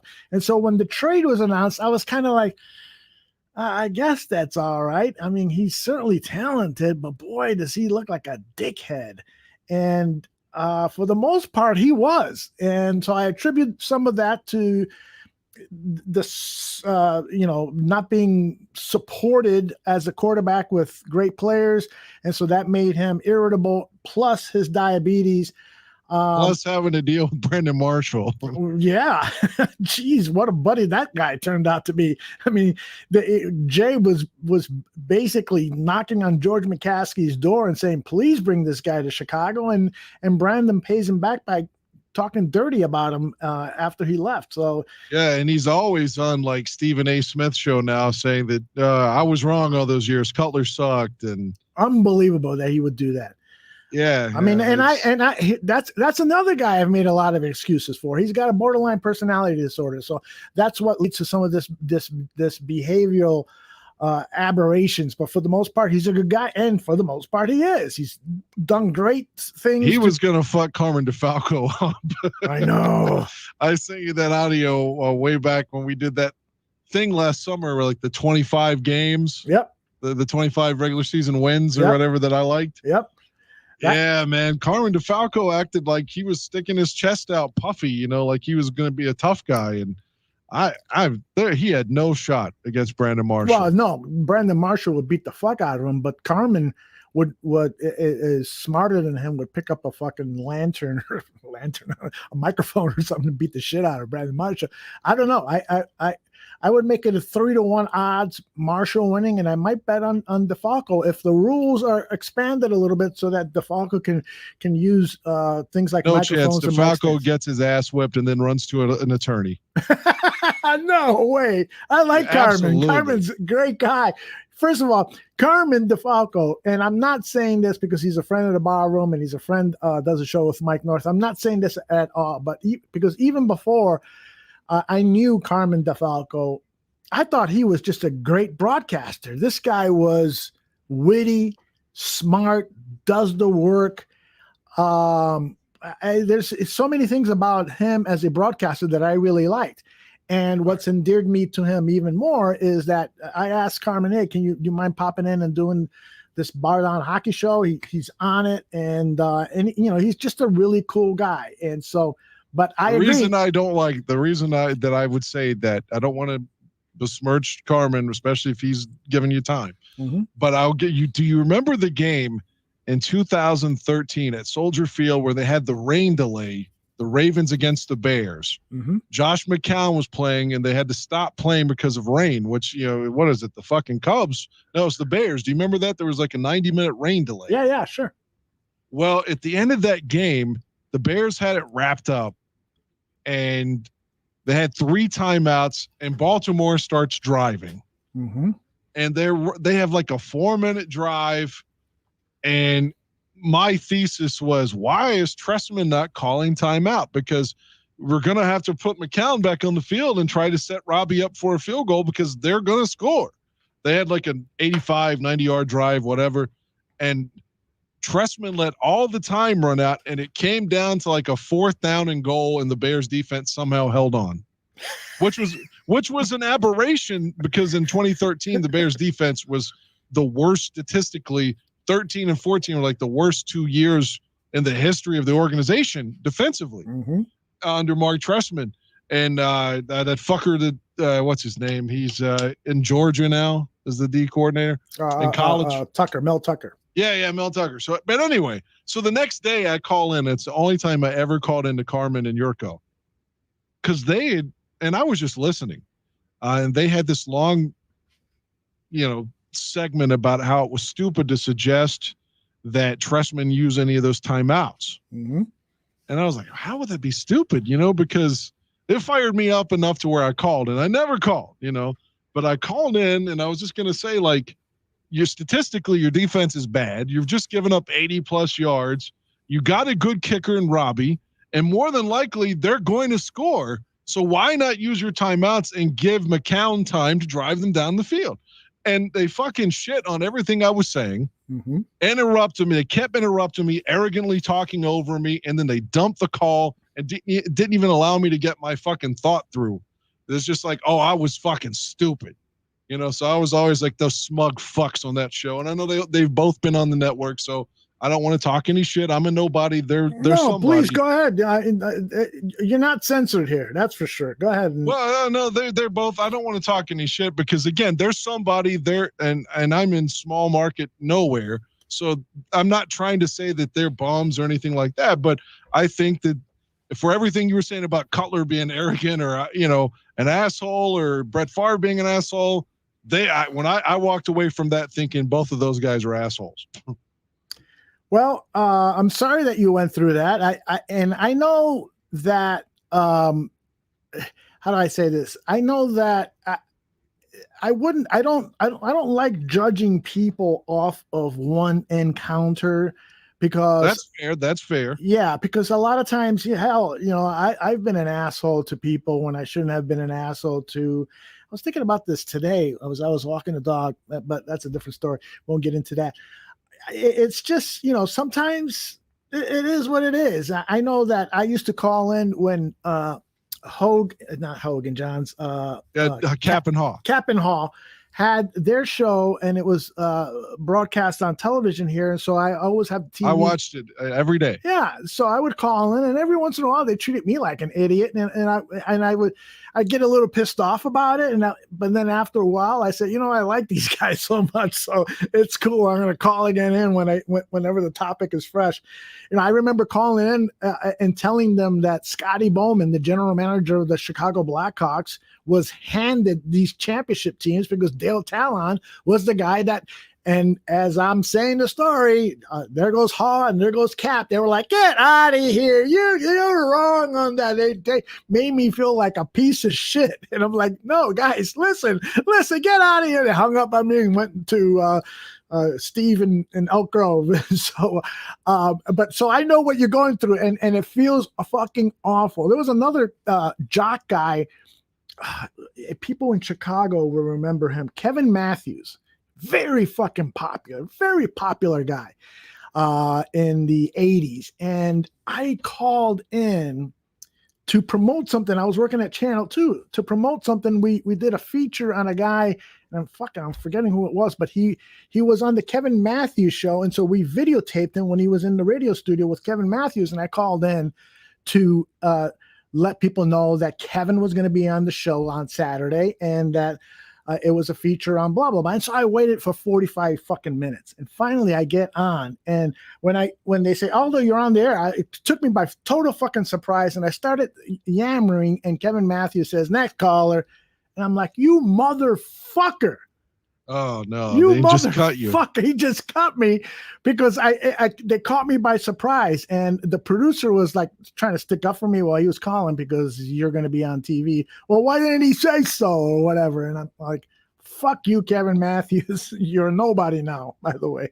Nobody. Well, the reason I was so sore of the Defalco call was because to me, their viewpoint is just as valid on that as mine. Mm-hmm. There's no right or wrong answer. Sure. You could say it worked out in the end for the Bears, so maybe that's their viewpoint to say, we'll see, our viewpoint is right. Mm-hmm. But okay, that doesn't make me an unintelligent fan because you disagree with me on that particular sequence, which is the way they were presenting it. And of course, Yurko was just, taking a fucking huge shit on me, and then they just cut the call. So anyway, whatever. I just never called into that show after that. I always thought about Yurko, and actually I was going to try to get you all to ask him this when he was on the network that time. Cause like Waddle, for example, Tom Waddle said so many times growing up in Cincinnati, he was a Bengals fan. You know, that famous AFC championship game in 81 that was like 49 below zero, the Chargers in Cincinnati. Do you remember that game? Sure, I do. Yep. They called it the Freezer Bowl. That's right. Well, Tom Waddle was 14 and was at that game. Oh, wow. Yeah, and he said it was so cold at halftime he went home. He couldn't take it. But the point is, he had this long legacy of being a Bengals fan, but because of his service with the Bears, he's still a Bear. He's kind of a Bears fan now. So I always wanted to ask Yurko then, well, why should we believe that you're a Bears fan if you played in Green Bay? Are you secretly rooting for Green Bay because of your time there? Interesting. I mean, why would he still be a Bear fan? But I mean, hopefully he is. Yeah, I think he is, but I don't think it pains him like it does you and me when the Bears lose. I mean, that is, I think a lot of these guys who work in professional media, they don't have the same kind of passion for the teams that they're covering like we do. And some of them it's because they come from a journalism background, but guys like Yurko and some other guys I won't name, I think that their passion for the Bears is not fully invested. To me, it's the Bears or nothing, man. I don't give a shit about anybody else, any of the other 31 teams. I don't care, what they do. I'll watch it for entertainment purposes. And now that I'm officially a gambler and I'm praying that the White Sox win today because I got money laid on them, I'll watch it for that. But outside of that, I don't care. I just want the Bears, and my consumption of football news is 75% around the Bears. Outside, so I'll not only watch the game, and I'll probably watch it a second time and maybe even a third time if it's a great game. But outside of that, the programming that I watch, I want Bears information. I want different insights. I'll listen to Hogan Johns, and I'll listen to some of the other podcasts and so forth. I want different interpretations of what I saw, and I want to collect all that stuff so I can form my opinion. I don't give a shit about what's going on elsewhere. And that's me now too. I think you're the same way. I was just gonna say that. Yeah, you're the same way, and I bet you more than half of the people in the chat room are the same way as well. The consequence to that is fairly large, though, to be honest with you. Because let's say I'm trying to think of someone right off that the Bears have signed in the offseason. I can't even, like the corner that we're relying on now. Desmond Trufant. Right.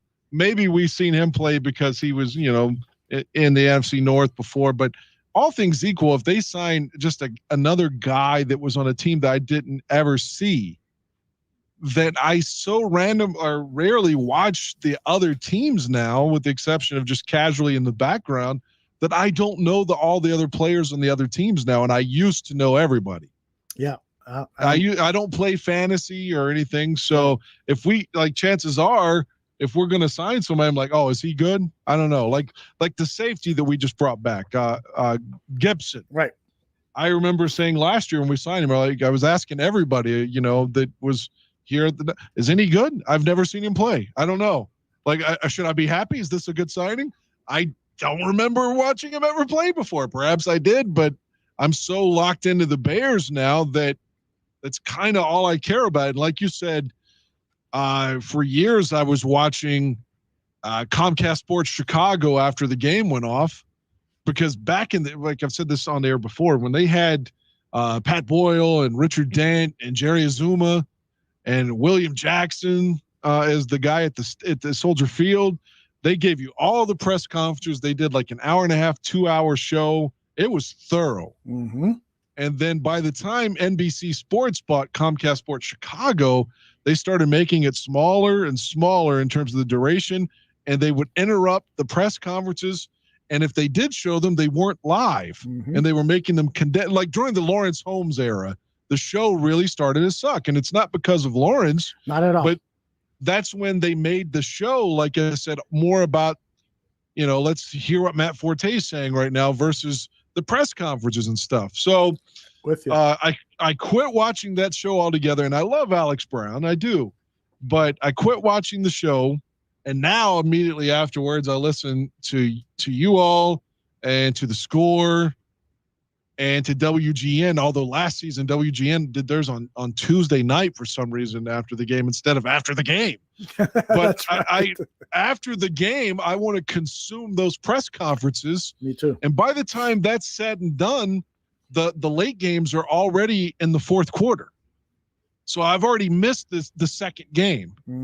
And then the Sunday night game is usually a matchup I don't give a fuck about. It'll be like, Washington and somebody on the Washington and Philly. Well, okay, not watching that. And they always have Baltimore and Pittsburgh, and I'd rather just fucking masturbate to 60s porn than watch that with no sound, like no porn? Sound, and just the vagina's so hairy that's all you see. I would rather watch that than watch the fucking Ravens and Steelers. God, I hate that matchup.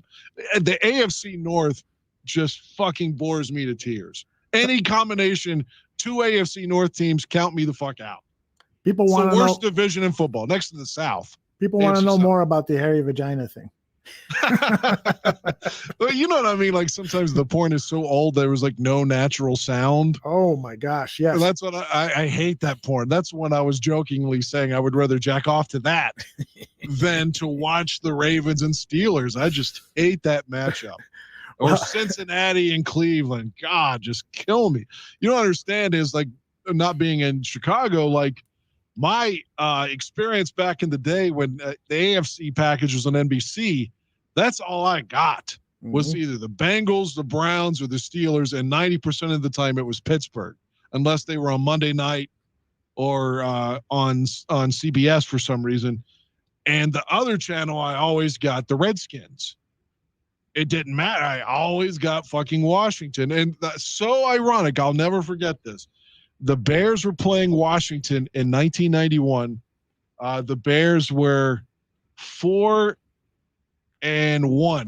They had only lost to Buffalo, and the game was close, until halftime. But they were at Rich Stadium, whatever. So week 6, it's coming to Soldier Field. The Bears are 4-1. The Redskins are unbeaten. It's the game of the week. There's no way around it. This is the marquee matchup of the fucking week, and I always get Washington. And that day, I didn't get the game. They showed somebody, I think maybe Pittsburgh was on CBS that day, and fucked me out of watching the Bear game that day. Jeez. Yeah, so, these matchups, the AFC North is what I was saying, or back then the AFC Central, those matchups I always got, and I just fucking hate that division, the North and the AFC South. I don't like the East either, typically, because it's been weak for so many years, and just watching New England rout that team. The AFC West, I can watch. I enjoy the AFC West. Somebody had brought up the name Kay Parker, 1960s, 70s porn star. You know her? I don't. Is that someone I should look up? Like on if you like the hairy stuff, yeah. Well, all ladies were hairy at that point. I always wanted to know, like, when did women like get a memo or something? Like circa 99, they're like, listen, ladies, we're all going to start shaving our fucking twat hair. It's all got to go. Yeah. It's all going to be bald. And then like all ladies implemented. Like women are the monolith on 2001.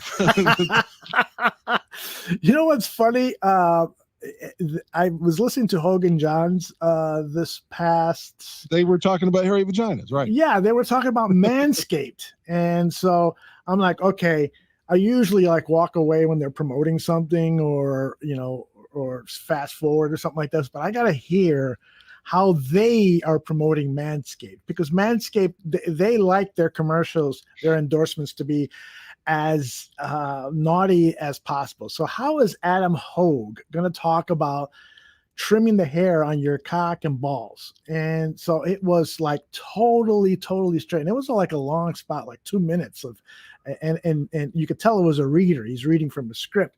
But as it went on, it started to get a little bit more risque. He actually said the word testes. And so I'm like, hey, guys, this is not the sponsor for the Hogan Johns podcast. If you're not gonna go with it, then don't do that to yourselves. But I'm sure they're making a good buck because Manscaped, if you sell a lot of their product, they pay you nicely. But anyway, all right. Before we start talking about some of the other things on the docket, which are some of the things that you've seen, some of the movies, I want to talk about Mayor of Easttown, the latest episode from HBO, starring Kate Winslet. I want to get back to the schedule because we talked about. Can I ask you one question first? Yeah, sure. To put a bow on the Rodgers talk. Okay. Do you honestly believe, even though we just heard the interview and Brett Favre thinks that Aaron won't come back? And Brett Favre's opinion on this should weigh more than mine because he knows him personally. Right. He's played with him. He's been at the team. But I do not believe that Rodgers is gone. I'll believe it when I see it. What do you think? I think that there is a 90% chance that Aaron Rodgers will not be playing for the Green Bay Packers. And I think that is because he is one stubborn son of a bitch. And I think one of the things that has not been mentioned about this at all, and I wonder why, because the last time Aaron went into a playing slump, a lot of the Wisconsin fans, Green Bay fans, were blaming it on Olivia Munn, who he was dating at the time. But nobody has brought up the name Shailene Woodley, and I'm not blaming her at all, and I think it's stupid to do so. But I will say this. She's a very, very independent thinker, just like Aaron is. And she doesn't follow football at all, and they are seriously in love and planning to get married. And so I wonder if she's not in his ear and say, well, you don't fucking need this. I mean, you're so smart. You could do Jeopardy. You could do so many other things. Aaron, I know you love to play. You like to throw that ball around they call football. But I'm making fun of her because she said that she's never followed the game. And God bless her for not. But I just wonder if because of her presence that isn't even giving him more of an opportunity to just either walk away from the game or to make the strict demand, trade me or I ain't fucking coming to camp. So I think there's a 90% chance. When you're in love, you tend to listen to that other person, and they tend to, encourage you to do things that you probably would not normally do. And we all know that Aaron Rodgers wants to continue to play, loves the game. He apparently loves Green Bay and the fans there, although they don't love him much anymore. So I think there's a chance that could happen. And perhaps Shailene Woodley, God bless her. I love her movies. I love her work. And I love her being. Every time I've seen her interviewed on stuff, she's just a real cool person. I think that she might be the catalyst here for opening these doors for him, that he's got options. I certainly hope you're right. I'll believe it when I see it. Another question that popped in my head. What do you think the fucking race car driver that he was fucking there for a little bit, Danica Patrick? She was reportedly a Bears fan before this. I wonder if she'll spitefully root for the Bears again now that she and Aaron have broken up. I hope that she does, and if she doesn't, then I wish I had a funny joke there, but I don't. But by the way, Danica, if you're listening and you want to do a podcast here on the Barroom Network, give me a call. Just slide into my DMs. She's gorgeous, man. Danica Patrick, and I love the fact that she got a lot of shit from race car fans, criticizing her driving and her attitude sometimes and stuff. I don't follow racing close enough. Me either. If I wanted to watch traffic, I could drive on the interstate. That's right. But I do applaud the fact that she busted through that male-dominated sport and proved that she can compete. And so good for her. I'd love to talk to her. So, Danica, if you're listening and you want to be on the Dan and Aldo Bear Their Soul show, come on, join us. All right, I want to get to the schedule here because it's been bothering me since you said it at the top of the show. When I said that the Bears could potentially win all of their home games, Detroit, Green Bay, Minnesota, Easy wins in my mind. Detroit, I'm sorry, Don Burr, if you're still in the chat room. When's the last time we swept Green Bay, Detroit, Minnesota at home? But okay, you're not. See, this is what people don't understand. You're judging them from what has happened in the past. You got to look at what is happening now. Green Bay may be without Aaron Rodgers. And if Aaron Rodgers is there, that's going to be a totally dysfunctional football team. We also have the same coach, though, who blew that Lions game at home last season that was just an absolute meltdown. Yes, that is true. But I do think that there is the possibility here that Matt Nagy is going to be a better coach because he's got a quarterback now that he trusts. Home run, baby. White Sox take a 2-run lead, 5-3. Ka-ching. All right, back to football. I just truly believe that they've got a great opportunity, the best opportunity they've had in a long time to sweep the NFC North teams, especially at home. All right, so let's look at some of these other games. Arizona Cardinals. I'm sorry. I mean, I have a lot of Cardinals have won their last 2 games in Soldier Field. They have, and they've got J.J. Watt now to replace. They've got a pass rusher that left. Conversely, we won the last ones in Arizona. But anyway, go ahead. Right. I'm sorry. But I do think that we can beat them in Chicago. I truly do believe that. Then you got the Baltimore Ravens. That of all the opponents they're going to face at home, I think that's the toughest game. But I do think that it's possible to beat them. And so if they don't, then they're 7-1 at home. Cincinnati Bengals behind the young Joe Burrow. That's a win. New York Giants, we beat them last year. We'll beat them even by an even bigger score. And maybe Robert Quinn will get 2 sacks in that game. San Francisco 49ers, we lost the last time they came to Soldier Field because Robbie. Yeah. So I truly believe that they can win all of these home games. I mean, I always start the season this way. You know, looking at it, not only half full, that glass, but it's fucking overflowing with beer and my favorite drinks and everything. So I really do believe they can be 7-1 or 8-0 at home. You don't think that way? First off, I would love to see San Francisco come in and Robbie miss like 4 field goals to lose the game. I would like that too. Oh my God. I mean, it's the National Football League. So even if the Bears are really good, it's tough to run the table unless you have some incredible home field advantage. You know, I mean, the Bears have not been really good at home since Ditko was coach. Mm-hmm. I mean, just consistently. So I don't know if that's attributed to the stadium or the fans or what that is, or just probably the personnel on the field. Mm-hmm. So I never want to just assume that they're going to, go 8-0 or 7-1 at home. I hope. What do you think about, I guess they had to do it this way. One year you're going to have 9 home games, and the next year, like for us this year, we have 9 on the road. Yeah. To show you how stupid I am. For years now, I've been advocating, this 17 games season. Well, if you're going to expand the season, why not just expand it one more game? And I know that's still an injury risk, but add another bye week and give the bodies time to refresh. Which they did in 93. They had 2 byes in 1993, the only year they did that. They should get back to that. But to the point that you're saying about I never fucking realized, well, it's going to be an uneven schedule. You're going to have one more road game or home game than the others. And I thought to myself, oh shit, that's a good reason not to have 17 games. But after another thing, if the NFL really needs to be certain that they don't give you a fucking bye in week 5, or week 6, you need a bye sorted.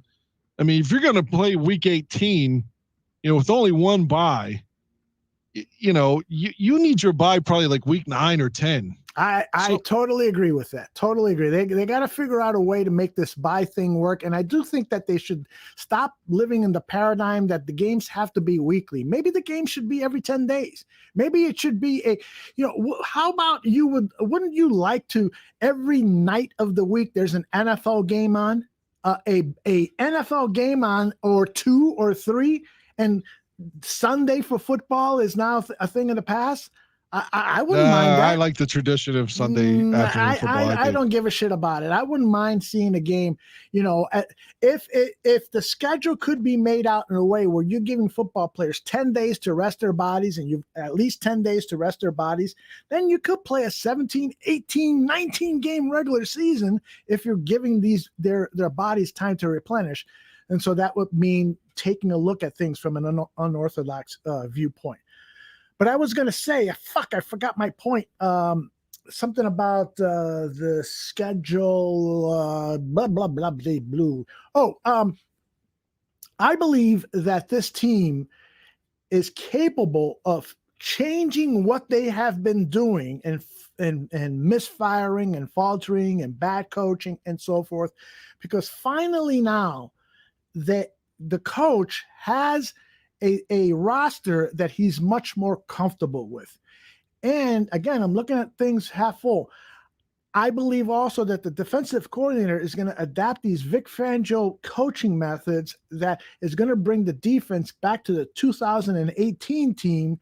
And if guys can stay healthy, and if we get some help from some of the depth players, like for instance, Atasho, the edge rusher, if you can come in and spell Mac and Quinn and get some quarterback pressures and some of the defensive backfield guys, some of these young guys, Kendall Vildor, step up and play to their potential, we could see something special in Chicago. I'm going to take this approach now for the next several weeks until proven otherwise by the team. That's what I do every fucking year, and that's why my heart's broken every year around Christmas time.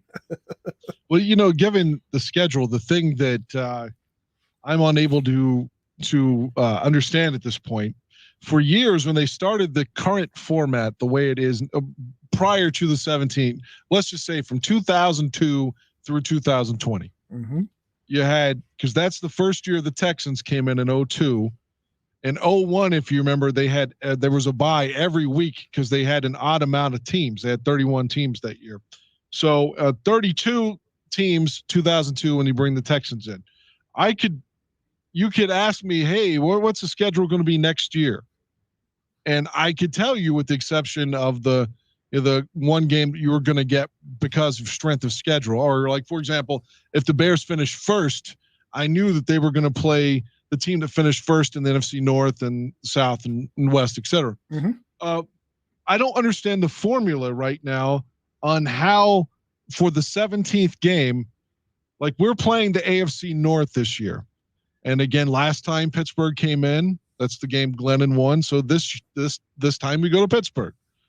Cleveland came in last time, so we go to Cleveland this time. I get that. Mm-hmm. We went to Cincinnati last time, and Shaheen got hurt catching a touchdown. Mm-hmm. And now we go, or Cincinnati comes in this time. So I got that formula. Mm-hmm. I do not understand how they developed, why we have the Raiders.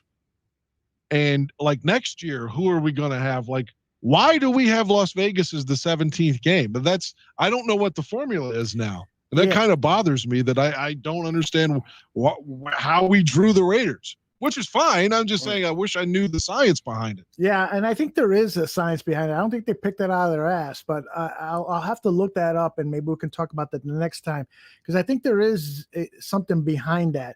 And we got a lot of great comments talking about the schedule. Zimmerman, by the way, is taking credit for the idea of an expanded schedule. And where's his post here? He said something about that he has long advocated that games should be at least 8 days apart and no more than 14 days apart. So I like that idea, Stephen. I never thought about it that far, but I think that's a good idea. Now, some other people are saying football should just be played on. I like it on Sunday. I mean, right now the Monday. Super Bowl is going to be played in the middle of fucking February. Right. It used to be in the middle of January. Right. So, I mean, we're already another month into the season, like into the actual calendar of the year. If you start, pushing games back 2 weeks and shit, like that fucking Super Bowl will be in April. Yeah, that is true. Showing I don't want that. opening day after Super Bowl 56 on ESPN. Chubbs is making a similar point. He says, I think part of what makes the NFL so great is that the season isn't as long as other sports. Every NFL game is super important. I get that, but I don't think 17, 18 games makes that less special. Some of the best seasons that I've ever witnessed as a sports fan was when the Blackhawks won in 2010, and they did it on a shorter regular season. Every game was fucking important. That made every game that I went to super important to get into the playoffs, to clinch the home ice and blah, blah, blah. And the same thing with other sports that have had shortened schedules. I do think that baseball, 162 games, way too fucking long. The max should be 152 like it was many years ago. And even that's too long. NBA season, definitely they should 82 games with all this fucking bullshit that is going on about load management and so forth and players not giving a shit. That just has ruined basketball for me. Really what they should do in basketball is they should have in one season, they should have two 40-game seasons. That way you can win. There'll be two NBA titles. It's not the NBA title of 2020, 2021. It's the NBA title of 2021. And then next year it's a 40-game season. Just condense stuff and make it much more important. And I don't know. I think that the time of looking at sports in the traditional way that it's always been done, I think that shit is gone. We've got new audiences that we need to appeal to. We need to appeal to the Stevens and Zimmermans, that younger group of forward-thinking people who are ready to experience something new. People are fucking watching on Twitch.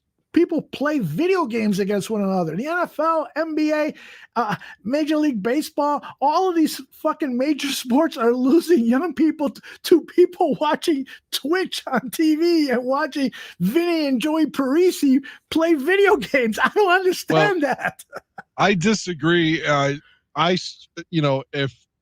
the new generation of people growing up don't have an attention span, that's not my fault, and that's not Roger Goodell's fault. So I don't think that they should ruin the NFL just to appease to the younger demographic. That's just my fan. Maybe I'm the get off my fucking lawn old man now, but I'm kind of salty about the way the networks are going to be doing the games too. Like my whole life, as I was talking about a minute ago, back in the day, CBS had the NFC package, and NBC had the AFC, and then that when Fox came on board, they got the NFC package, and CBS has had the quote unquote AFC package since 1998. But when this new deal starts in 2023, there is no more NFC or AFC package. Yeah. They are just, you could always in your head forever, let's say we're going to Pittsburgh this year, that game was going to be on Fox or before that CBS when CBS had the NFC. The road team's network and interconference matchups always got the televised part of it. If Pittsburgh came to Chicago, then the AFC channel got it. So you always knew what to expect, but now it's a fucking free-for-all. I guess in the end it doesn't matter, but it's just like last season we were on CBS in the playoffs. Right. On the AFC network, we had Jim Nantz and Tony Romo at the Saints playoff game. That would never happen before. Yeah. And I kind of wish it didn't. That doesn't bother me. I don't care. I don't watch it so much for the network that's covering it. They all do a very similar job. Some do it a little better than others, but that doesn't bother me so much. By the way, Steven Zimmerman says, no, we have an attention span. Sports don't. If I'm watching a 3-hour event, I want to watch a 3-hour event, not a 75-minute event with 105 commercials. Hey, in one of his other posts, he says that he will watch 3-hour events on YouTube that are much more interesting. And he is absolutely right. Right now, Major League Baseball is dealing with how to speed up the games. Well, here's the conundrum they're facing. they really don't want to speed up the games. They're ruining it with the doubleheader in the seventh inning shit. And put a man on second, put a man. That's not my baseball. Right. But here's, and this I learned from our good buddy Keith Olbermann when he was doing a show at ESPN. He said, Major League Baseball and the TV networks really don't want to speed up the game because all of that extra time in between pitches was when they sell shit. This message is brought to you by the MLB app. I'm looking at it right now. The next pitch is sponsored by Brown's Chicken. Get your Brown's Chicken. Strike. It's allowing for more income to be generated, this slow play. And that's why they really don't want to speed things up. They do want to speed it up in certain instances, like you talked about the seventh inning and stuff. But these deep pitch counts and guys scratching their balls for long periods of time, that just allows people to sell stuff. And so that's they changed the rule that because of Russa, because Tony La Russa, especially in St. Louis, but before that in Oakland's when he started it, every time that in the seventh inning, if your fucking power hitting left-handed hitter was coming up, well, Rick Honeycutt's coming in. They're bringing in the left-handed reliever, and then guess what? As soon as your left-handed hitter gets out, they're going back to the pen and bringing in a right-handed pitcher. So they changed the rule that each pitcher has to face a minimum of hitters now, right? You can't just face one hitter. Is that right? That is correct. Yeah, that's the La Russa rule. He's the one that started that shit, where it was like his left-handed reliever was going to face one batter, and then they're going to have another pitching change right after that. He started that. God, I dislike Tony La Russa. I do too. How long is he going to make it in Chicago this time? To be honest with you, I don't think he's going to last the season. And if he does finish the season, it'll be one and done. I think he's in over his head. And I'm not an ageist. Hell, I'm fucking 62. So don't call me an ageist because I want to prove to people that I can do what I do and I can do it well for another 10, 15, 20 years. But it's clear when just watching him in the post-game interviews, there's something dogged, tired about him. And we know about his history with DUIs, and you have to wonder, is this guy, going into the clubhouse in between pitches and doing a shot? And I hate to say that. I'm saying it partly in jest, but there's just, he's not as sharp as he used to be. There's this great book, and I always forget the title of it, that covered the St. Louis Cardinals for a season, and it gave great insight into his strategic baseball mind and just how astounding it was. But now, he shows flashes of it from time to time, but he's forgetting rules. He doesn't know about the new rules. He's having to check with the bench coach to see, can we do a replay on that? Oh, with the time's up. He's making all of these mistakes, and he's said things about the current game. He's just not with it. I think this was a terrible, terrible call by the Chicago White Sox and Jerry Reinsdorf, who told Rick Hahn, his general manager, I want Tony for the job. I fucked up years ago when I let him go, and I want to correct that mistake. Well, you're not correcting the mistake. You're actually damaging his legacy, and you are potentially ruining the White Sox season. And I agree with you. By the paraphrasing the quote you just said, they made it. It makes it sound like, you know what? Back in 2006, I shouldn't have let Tony go. This was 40 fucking years ago when you let Tony go. Tony left at what, after 83, 84? I mean, yeah, I think it was 83. It was almost 40 fucking years ago. That's right. Everybody forgot, the Jerry. Guy that Chicago hates, you were talking about ageism, that most Chicago fans hate, and I swear by the guy, and I love him, despite the fact he's getting older, and I still think he's sharp as Dusty Baker. Yeah. He is, but even when he was in Chicago, I questioned some of his moves. It's like, dude, why is your fucking kid out by whole play when the World Series? Yeah. What the hell are you doing? This kid was the bat boy in that Anaheim World Series. That's right. That's right. All right. One last final thing about the schedule release. Anything that you would like to see in the schedule? Would you like to see the Bears have a lot of nationally televised games? Would you like to see them play on Thanksgiving? Would you like to see them anything at all regarding the schedule, which, by the way, we're going to be covering the release of the schedule. And like I said 2 hours ago, it'll probably be, everybody will know 2-3 hours before our show, but we are going to cover it here on the Barroom Network. It'll be John Buffone, Tyler Ellis, and myself. We're going to go through every game. I've done graphics for every team. Here are the key additions. Here are the key losses. This was their record last year. This is their coach this year, and so forth. It's going to be another well-produced Barroom Network show. It's going to be here starting at 7 p.m. Central tomorrow. And so back to the question, Dan, anything that you would like to see out of the schedule? Can I take it the other way and tell you things I don't want to see? Oh, beautiful. This is what I hate about the schedule.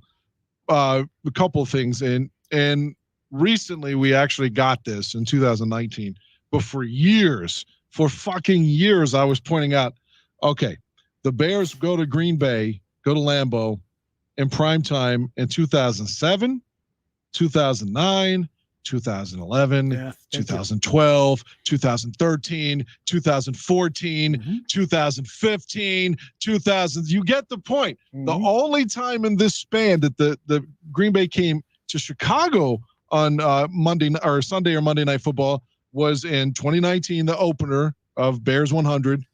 And before that, the 2010 in week 3, Devin Hester had his first kick return for a touchdown since 2007 at that point, because he didn't have any in 2008 or 2009 when they started fucking with him, making him be a wide receiver. Thank you, Lovey. But so 2010, 2006, and 2019, the Packers came to Chicago. Every other fucking year, the Bears go to Green Bay in primetime. I don't want to go to Lambeau in primetime. We always get like the game where they think it's a layup, like the night that they had Favre back and Bart Starr there. It was like homecoming. Well, let's bring the shitty ass 15 Bears in. Of course, we won that game. And when they somehow had their 100th season, even though they haven't been around as long as the Bears, and somehow had their 100th season when the Bears had their 99th, and no one could ever explain that to me. That was the explanation for us to go up there again in prime time. I don't want to go to Green Bay in prime time, and I'm sick of having to go to Minnesota in like week 17 or week 15. Those fucking guys need to come to Chicago in week 17 or week 16 and play in the fucking cold. Thank you. I mean, yeah, the Vikings never come here when it's cold. We always have to go look at the schedule for like 7 out of 9 years we finished in Minnesota.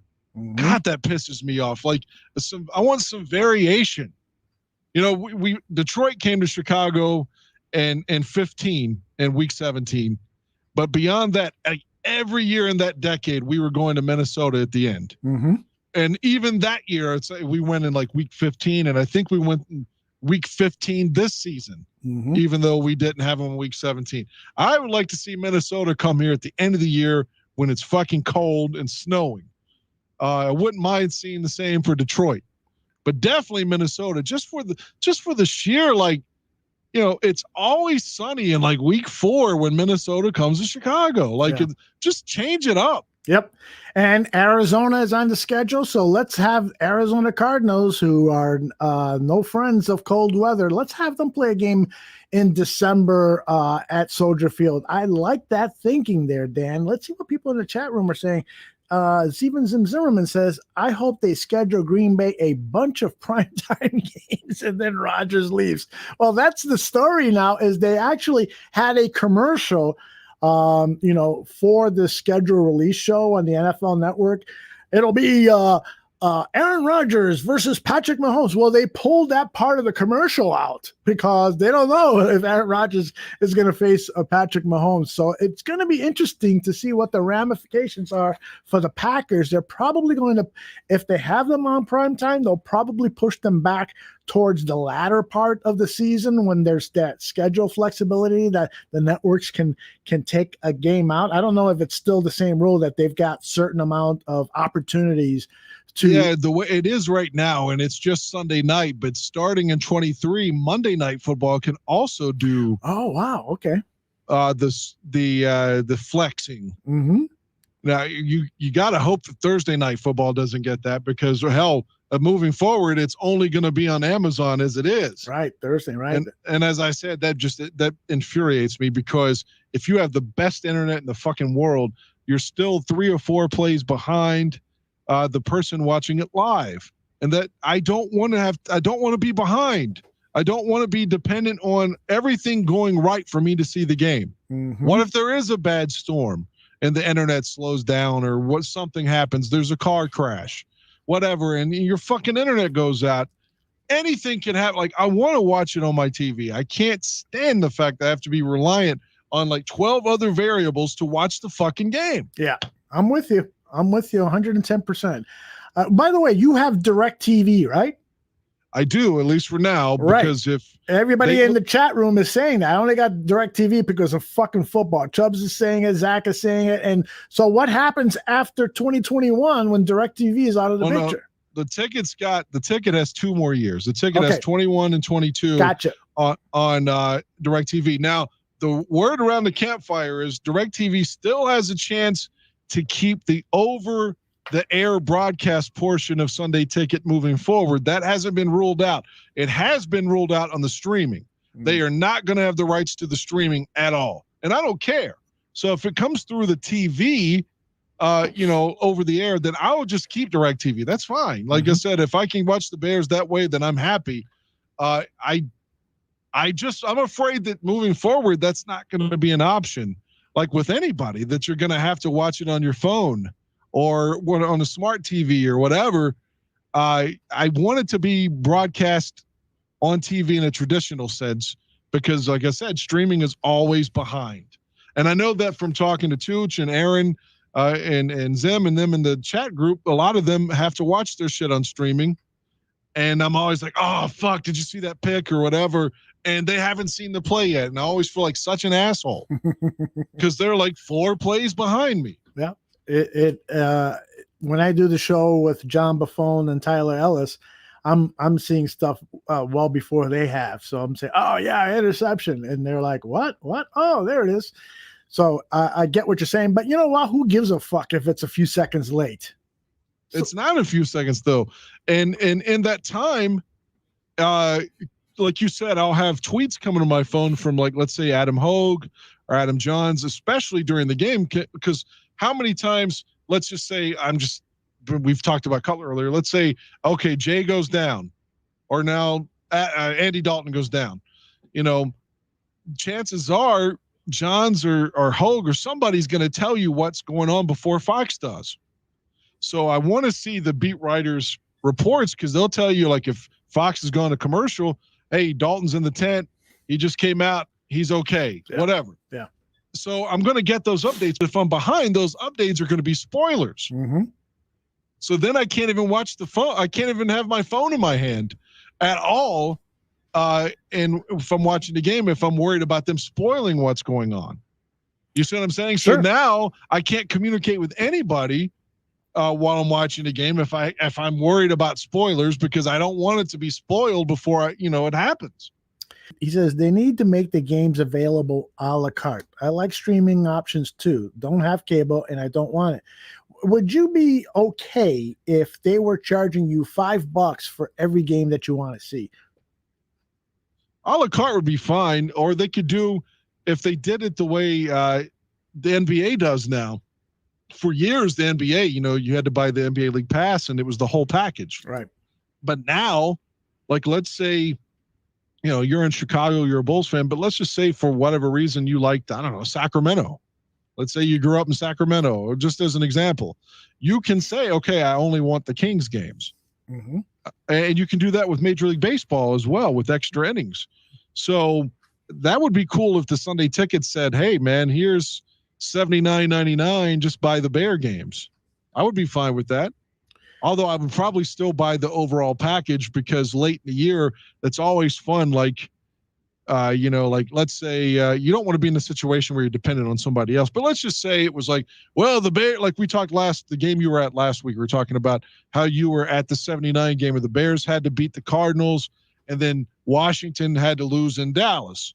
So it's always fun when, okay, we survived, we won, and then afterwards you can watch the other game that you need to happen. Mm-hmm. Yeah, so I would probably keep Sunday tickets so I could still watch that other game that's tied to the Bears too. Mm-hmm. People in the chat room are saying, yeah, I would pay a la carte. Like even Zim says, $10 a game, $170 a season. Not ideal, but I'd do it. Well, but if they do an a la carte, they're going to jack the price up with the one game. They'll probably make it like $29.99. I don't think so. I don't think so. I think that they would give you incentive to buy the overall package. I think you would get a better deal if you bought the package. Right. That's what I was just going to say. So let's say it is $10 a game. So they would say, well, get the 17-game regular season package at $150. You save $20, something like that. Right. And, a clever TV executive, like I played one once in my life, they would do add-ons. Like, so for instance, you want access to locker room interviews, exclusive locker room interviews. That's an extra $5 a month, or some shit. It's called ancillary income that you could derive out of some on-demand type programming. So there are ways to do it and make it, I think, in some ways affordable to most fans. Although some fans will say, "What the fuck are you talking about? All the $150 to watch the Bears game? I live in fucking Tennessee and the unemployment rate is 25% or whatever." And I understand that. I understand. Hey, I live in a state that's broke, but some way or another, I'm getting the Bear games. No one shit. way or the other, I'm getting the Bear games. You fucking buy every quarterback jersey. I mean, you got them all, right? What quarterback don't you have? I did not buy Kyle Orton. Oh no, really? I didn't like Kyle Orton. Let's see, in recent history. I did have Jay, as I've said. I had Grossman, I had Trubisky. I damn sure wasn't going to buy Andy Dalton. Mm-hmm. Help me out here. Who are some other guys throughout this little run? I wasn't going to buy Brian Hoyer. Brian, that's right. Matt Barkley. Oh fuck no! I didn't buy Matt Barkley. So yeah, there's some. I don't get it. I don't get everybody. I had Jim Miller. I didn't have Shane Matthews. Like I said, I had Grossman. I had Cordell Stewart. You had Cordell Stewart? I had an authentic. I still have it. It's an authentic white number 10 Cordell Stewart. Holy shit! We have to do something with these jerseys, Dan. We got to do a show from your home. And you are enveloped with all these jerseys as I interview you. I sent I took pictures of all of them a couple years ago and sent them to Phil and Shane. They had them, the pictures of all of them. Oh, well, you got to send them to me. Matthew says, have you got Fields yet? And he started the show by saying fucking Federal Express has delayed delivery. He should have had it by now. The orange one was supposed to arrive by Saturday. Mm-hmm. And then, like I said, it was supposed to be here tomorrow. After who knows what happened. And instead of coming to West Virginia tonight, they shipped it back to Ohio. So it left Ohio yesterday en route to here. And it was supposed to arrive in West Virginia today and they call it FedEx Smart Ground or something. And then they transfer it to the post office, which I hate. You lose a day with that shit. But Smart Post is what it's called. And it was supposed to arrive in West Virginia today, but it got shipped back to fucking Ohio. So I lost another day with it. Why'd you buy an orange Fields jersey, though? I needed an orange, and the only orange ones I've got are Trubisky and Cutler. So and Grossman. I had Grossman in orange, too.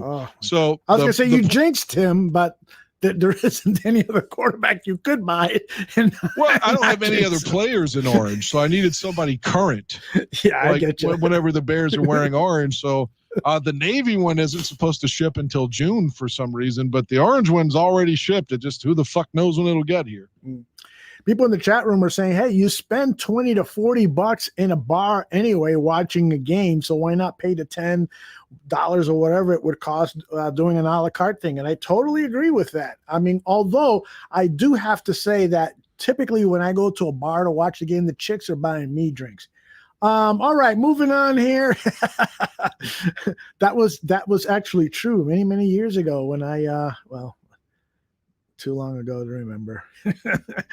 By the way, the White Sox are now winning 7-3, and I wish I could share with you the app that I use for my online gambling, but I'm not going to do so until they sponsor this show. But I want to tell you that I started off by putting $200 in, and now I'm up to over $1,000.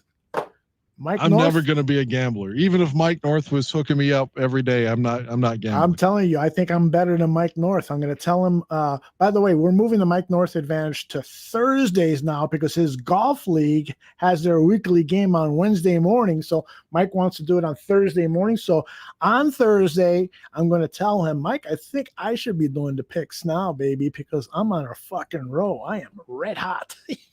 I don't gamble. I don't play fantasy football either. Here's the funny thing, though, Dan. And I don't like the American League, so I don't know what the fuck. The White Sox. I don't know what the fuck I'm doing with this gambling shit.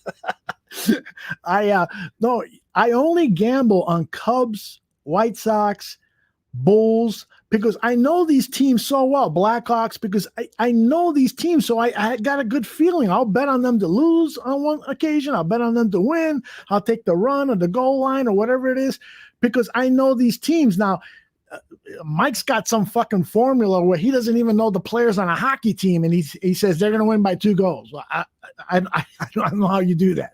I just don't.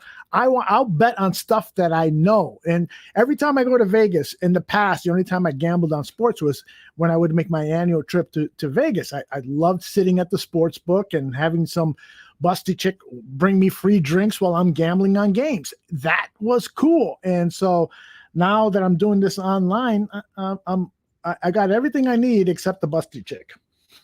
See, I'm too emotional with it. You know, like you said earlier, the Bears are going to win all their home games this year.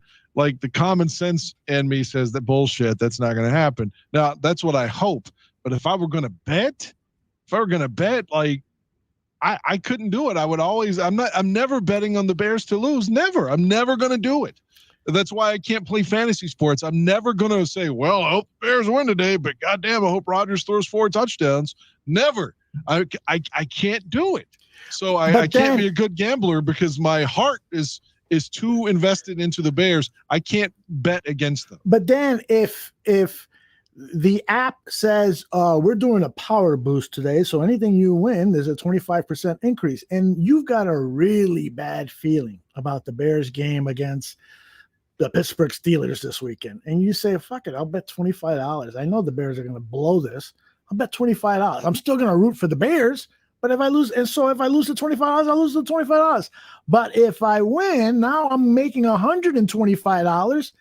Wouldn't you do that? It was like Tyler Ellis told me, well, the players are making money when they lose. Why don't you make money when they lose? When I'm so depressed when they lose as is. Well, that's a way to cheer up. I don't want to be right. I'd be like, well, I would be telling myself shit like, well, this is what you fucking asked for. You wanted to win the money, so you got your money, so be happy.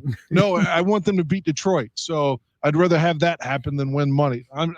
I would be blaming myself if they lost. Now, I will say this. Never in my life have I betted against the Bears. Chubbs says I never bet against the Bears either, and I think if they are playing a tough team, I'm not betting my house on the game. I'm saying the same thing. I have never bet on the Bears. You know, I just started gambling a couple of months ago with this app thing. I've never betted against the Bears. I've never betted on the Bears. But this year, if they're playing poorly, and I got a bad feeling about an upcoming game, and the app is telling me, you know, we got a boost special, I might just say, fuck it, I'll bet $25. At this point, it's not my money. It's their money that I've already won from. So I don't see that as being sacrilegious. I guess that is coming from a guy. Sacrilegious. My heart's not in it. I can never do it, is what I'm saying. I can't. The only bet I've ever made in my entire life that I can think of immediately in terms of a recall, I won $20. I didn't even want to make the bet, but the guy was letting me watch the fight at his house, and he insisted that I make a bet with him. And then I told him when I was right, I was like, dude, you let me watch the fight here. So don't even pay me? But he insisted on paying me. I went with a friend to his friend's house, a guy I didn't know, you know, but that other friend said I could still come. to watch Floyd Mayweather and McGregor. Oh, a few years ago, Yeah. and I was in a house full of white people. And I mean, I'm white too, but all the white people were like delusional, thinking McGregor was going to win. And so the guy asked me, he's like, hey, how are you? He tells me his name, which I can't recall. He goes, who do you think's going to win tonight? And I said, Floyd. And he goes, no. I was like, they're boxing. I was like, if this was in the octagon, I'd be betting on, McGregor. He's like, let's bet $20. 20. I was like, I don't bet. He's like, come on, man, I'm letting you watch the fight for free. And I was like, okay, I'll bet you $20, because I thought worst case scenario, if I'm wrong, I put $20 in on the fight, which I should have anyway, right? Because I was at his house, but he insisted I didn't have to pay anything. He said, it's already paid for. Don't worry about it. And like I said, Floyd wins, as you know, and afterwards he insists I take the $20. He said, you were right. Here's your $20. I was like, but you let me watch it for free, man. He's like, nope, a bet's a bet. And he gave me $20. So I got paid $20 to watch the Floyd McGregor fight. That is a great story. That's the only time I've ever bet any money on anything. Well, I think at this point, I don't have a problem betting against my favorite teams. I mean, I'm a guy who has committed adultery. I'm a guy who has stolen money from my mom for drugs. I'm a guy. No, I'm just kidding about that last part. So I was thinking, where's he going with this? There was a joke there somewhere. I was afraid he was going to say, you're going to say, I've sucked dick for drugs before. No. Did you ever see the movie Boogie Nights?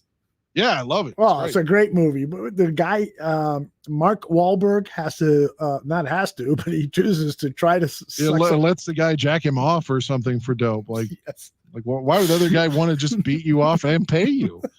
That's a perfect segue to our final portion of the show, is where we get to talk about some of the movies, TV shows, and stuff that we've seen on the boob tube. Dan, let's talk about Mayor of Easttown, and I will let people know that we are going to talk about some spoilers. So if you have not seen episode 4 of the HBO series starring Kate Winslet, Mayor of Easttown, then it is time to say goodbye.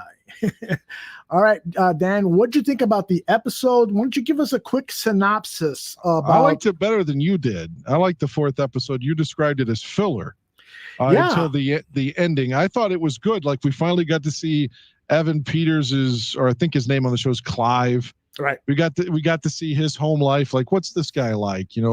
Where's he living? And you see he's living with his mom, and then they're talking about Mayor.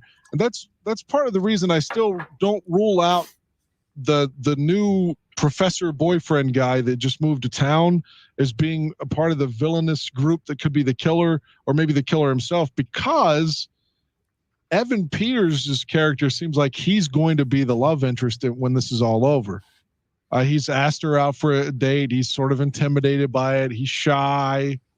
He's respectful. He seems like the guy that she's going to root for or to be with. And then earlier in episode 4, she tells her mom she has a date, and both guys have asked her out for Saturday. And she says something like, they're like, who are you going with? And she says, I don't know yet. And the mom says, what does that mean? And the scene ends, but she doesn't know which guy she's going to go out with, which one she likes better. So I think in the end, she's going to probably be with Evan Peters' character. And maybe the downfall of the professor's guy is maybe he's part of this kidnapping clan thing that's going on. But as I told you, as soon as the episode ended, immediately after, when you see that the girl that's been missing for a year is suddenly there and she's alive, despite the swerve we got from the drug addict earlier in the episode, which I'm sure you can fill in the blank on that in a second. A church bell went off, right, and then the credits started. That church bell isn't there by mistake.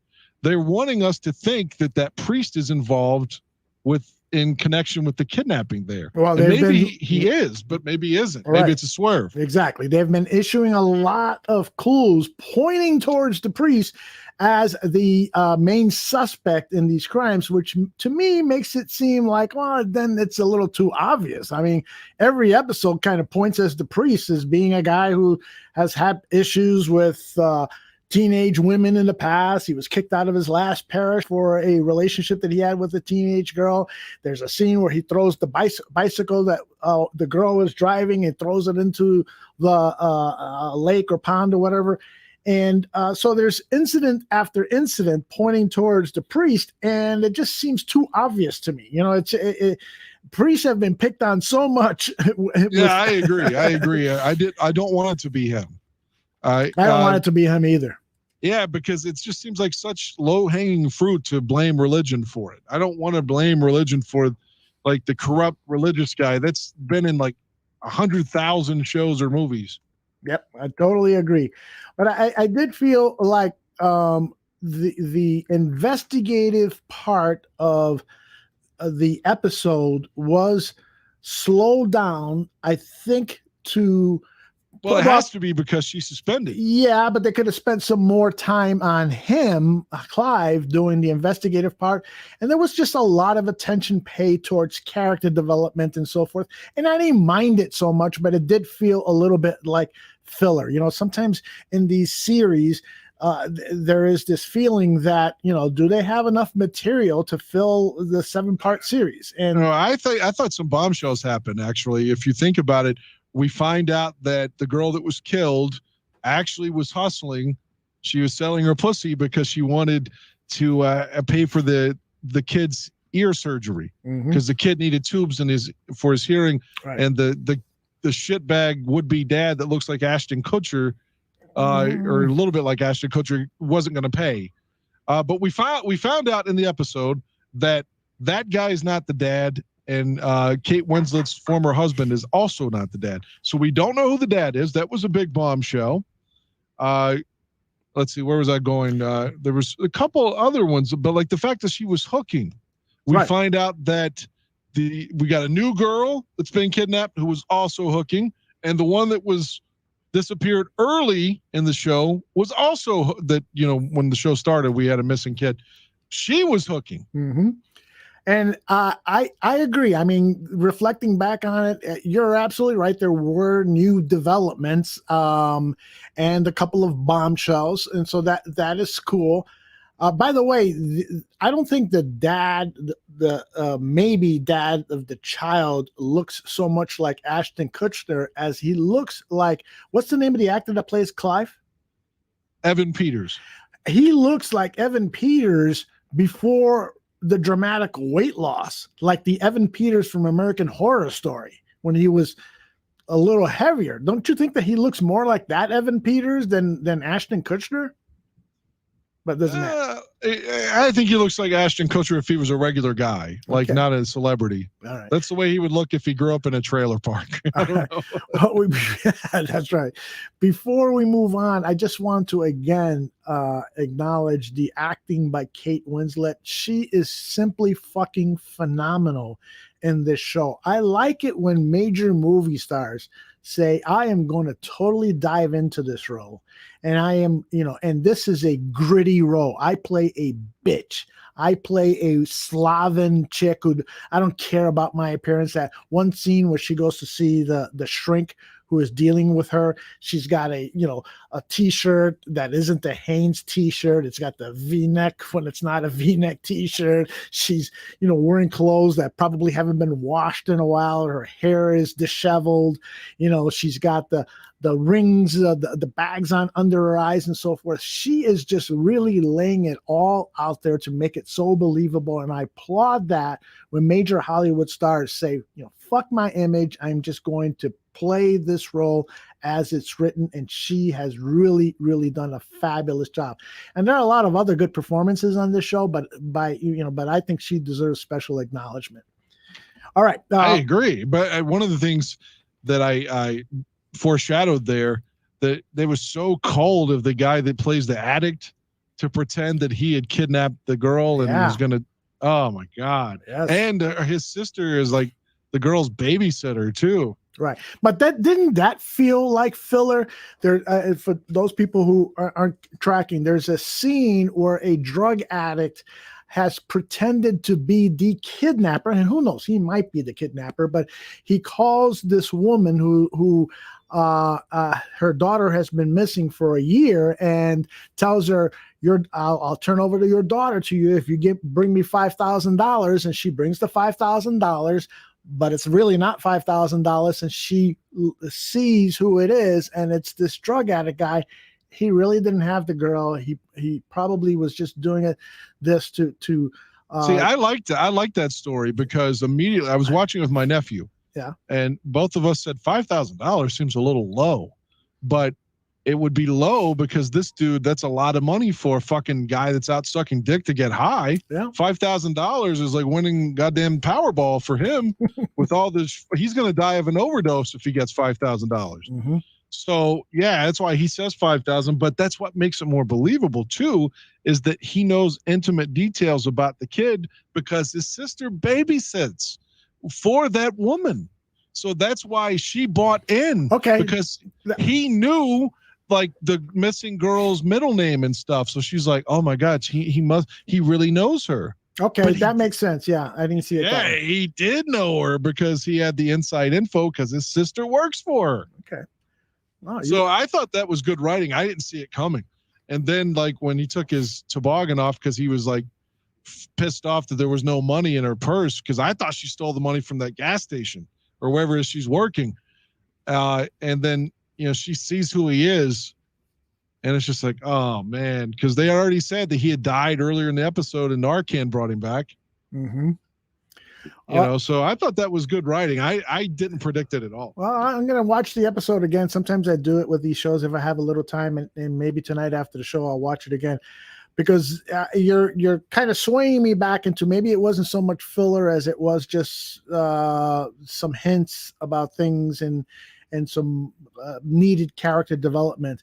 By the way, our man Zachary Sullivan says that he saw the new Netflix documentary called The Sons of Sam. I watched it too. Okay. Just a headline here real quickly from Slate, the online magazine. Netflix new true crime hit offers an alternate theory about the Son of Sam killings. So Zach says he likes it. Did you like it? Yeah, it's entertaining, but it's the guy, I think, in my opinion, is reaching. He's so reaching, like he wants all of his theories to be true. And I appreciate the guy. He's no longer with us, but he had so much heart and desire and passion. And it's probably true that early on, there's two other guys that were friends with of Berkowitz that got killed in suspicious circumstances. Maybe they were, and because they all went to this park in New York in Yonkers, and went to like some kind of Satan worshiping, crazy chanting and stuff, and they were hurting animals and shit. But maybe that is connected to the Son of Sam killings, and Berkowitz told him that he wasn't the shooter at all of them. That's a possibility. But as it goes on, it kind of gets into like the HBO. You watch. We talked about the QAnon special they had, right? You did watch that, right? Yeah, I did. It's excellent. Right. Well, it's kind of like that where this guy starts connecting dots on stuff that, well, because you believe this one conspiracy, then you have to believe this one, and then you have to believe this one.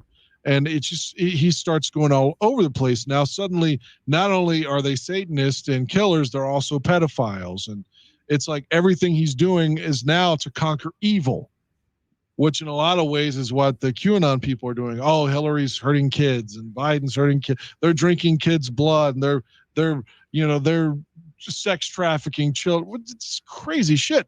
So he starts connecting all of these dots, and he does get a couple of interviews with Berkowitz in jail, but he's leading him on. And like, he does all the talking, and he's like, well, don't you think this happened and this happened and this happened? And he's allowing Berkowitz just to answer with close-ended responses such as yes or no. He's not asking him for the details. He's telling him the details and just saying, isn't that right? So he's leading the interviews like he had such a missed opportunity. But this guy was so obsessed with the case, like his whole life was devoted to it. And I can appreciate that obsession. but I don't think that everything was connected the way that he thought, and I think that's unfortunate. But it's definitely worth your 4 hours of time. Yeah, it sounds like it. It's a 4-part true crime series, so each episode is an hour, huh? Yeah, if you didn't see the other one that they did recently on the Night Stalker, the Richard Ramirez, that one is way better. Oh, really? Now, I like the Son of Sam one too. Yeah, but they did a 4-part on Richard Ramirez that was great. Mm-hmm. Because you got all the detectives that worked on the case are still there and still talking about it, and you get all their firsthand experience on things. And that was a real sinister motherfucker. Like, he's way worse than Charles Manson. Charles Manson didn't do anything. He just, a couple people killed on his inspiration, but this guy was raping boys and raping girls and killing men and killing women. And, and when he was raping everybody, he had bad hygiene. There's nothing worse than having to take some stranger's cock that you don't want while he's got bad breath and bad arms and his fucking dick stinks. Oh, God. Yeah, so he didn't bathe. Like, all these details, and there's, because it's in the 80s, there's so much footage of everything. Mm-hmm. You'll like that. If you haven't seen that, I strongly recommend. I have not seen that. I will definitely catch up with that one.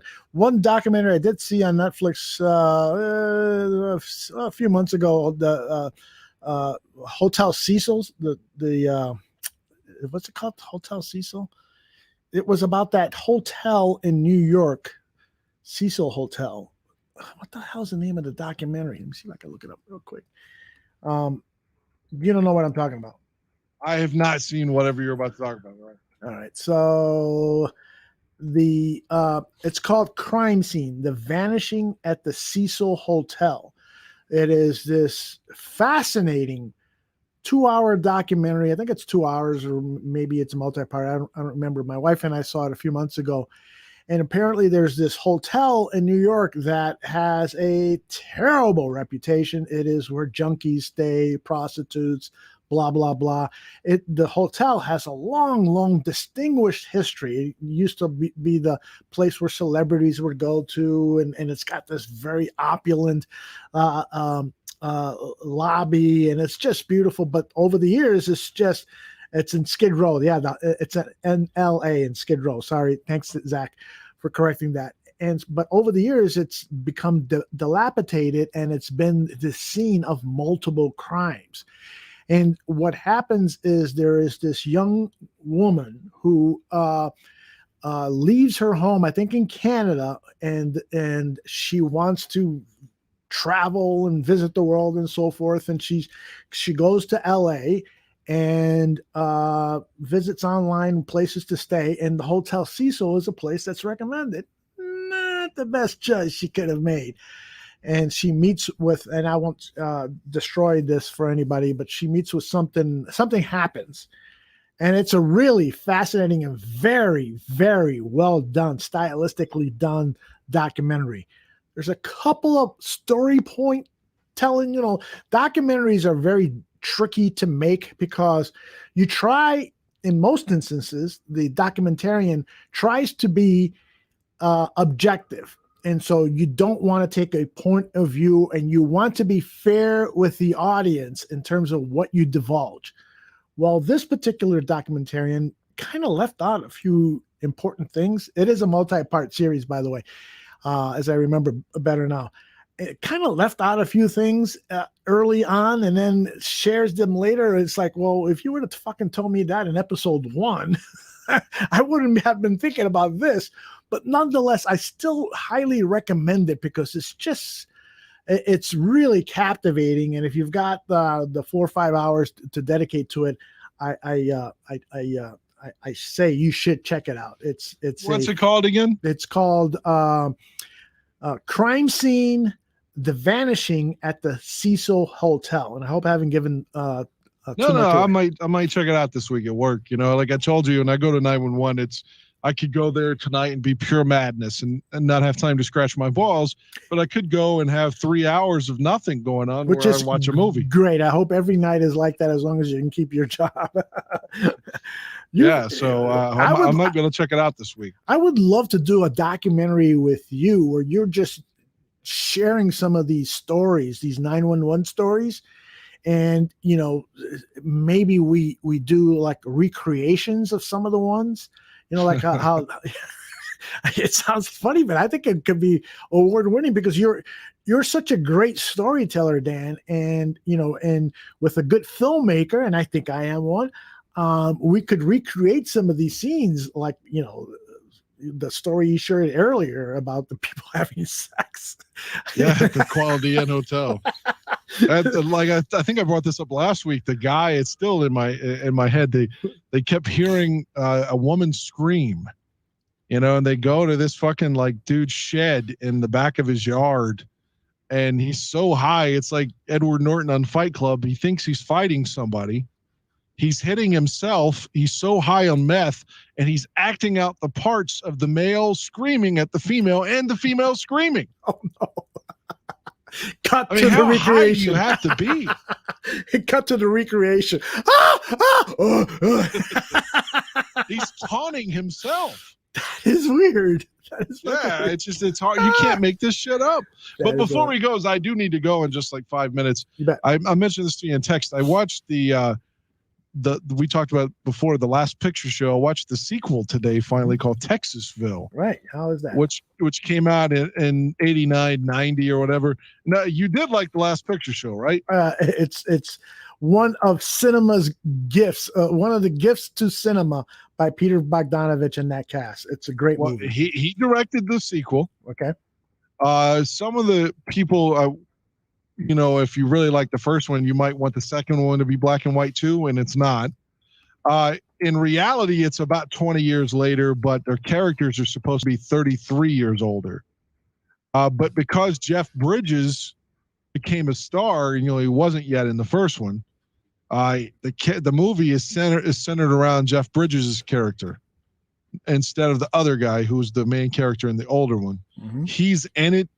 And the way the first one, you kind of have all those coming of age things, like, you know, everyone's virgins and trying to lose and all these things you're going through in your youth when you're a teenager, Right. and all the pressure of the girl to put out versus the pressure on the guy to not be a virgin, and, you know, and not you look like you're not cool if you haven't had any, you know, the things that happen to you as a kid. And all of that in the backdrop of a town that's kind of associated with the Westerns now going through changes, like the movie theater is dying out and so forth. So the environment, the milieu, as the French say, is really fascinating. But please go ahead.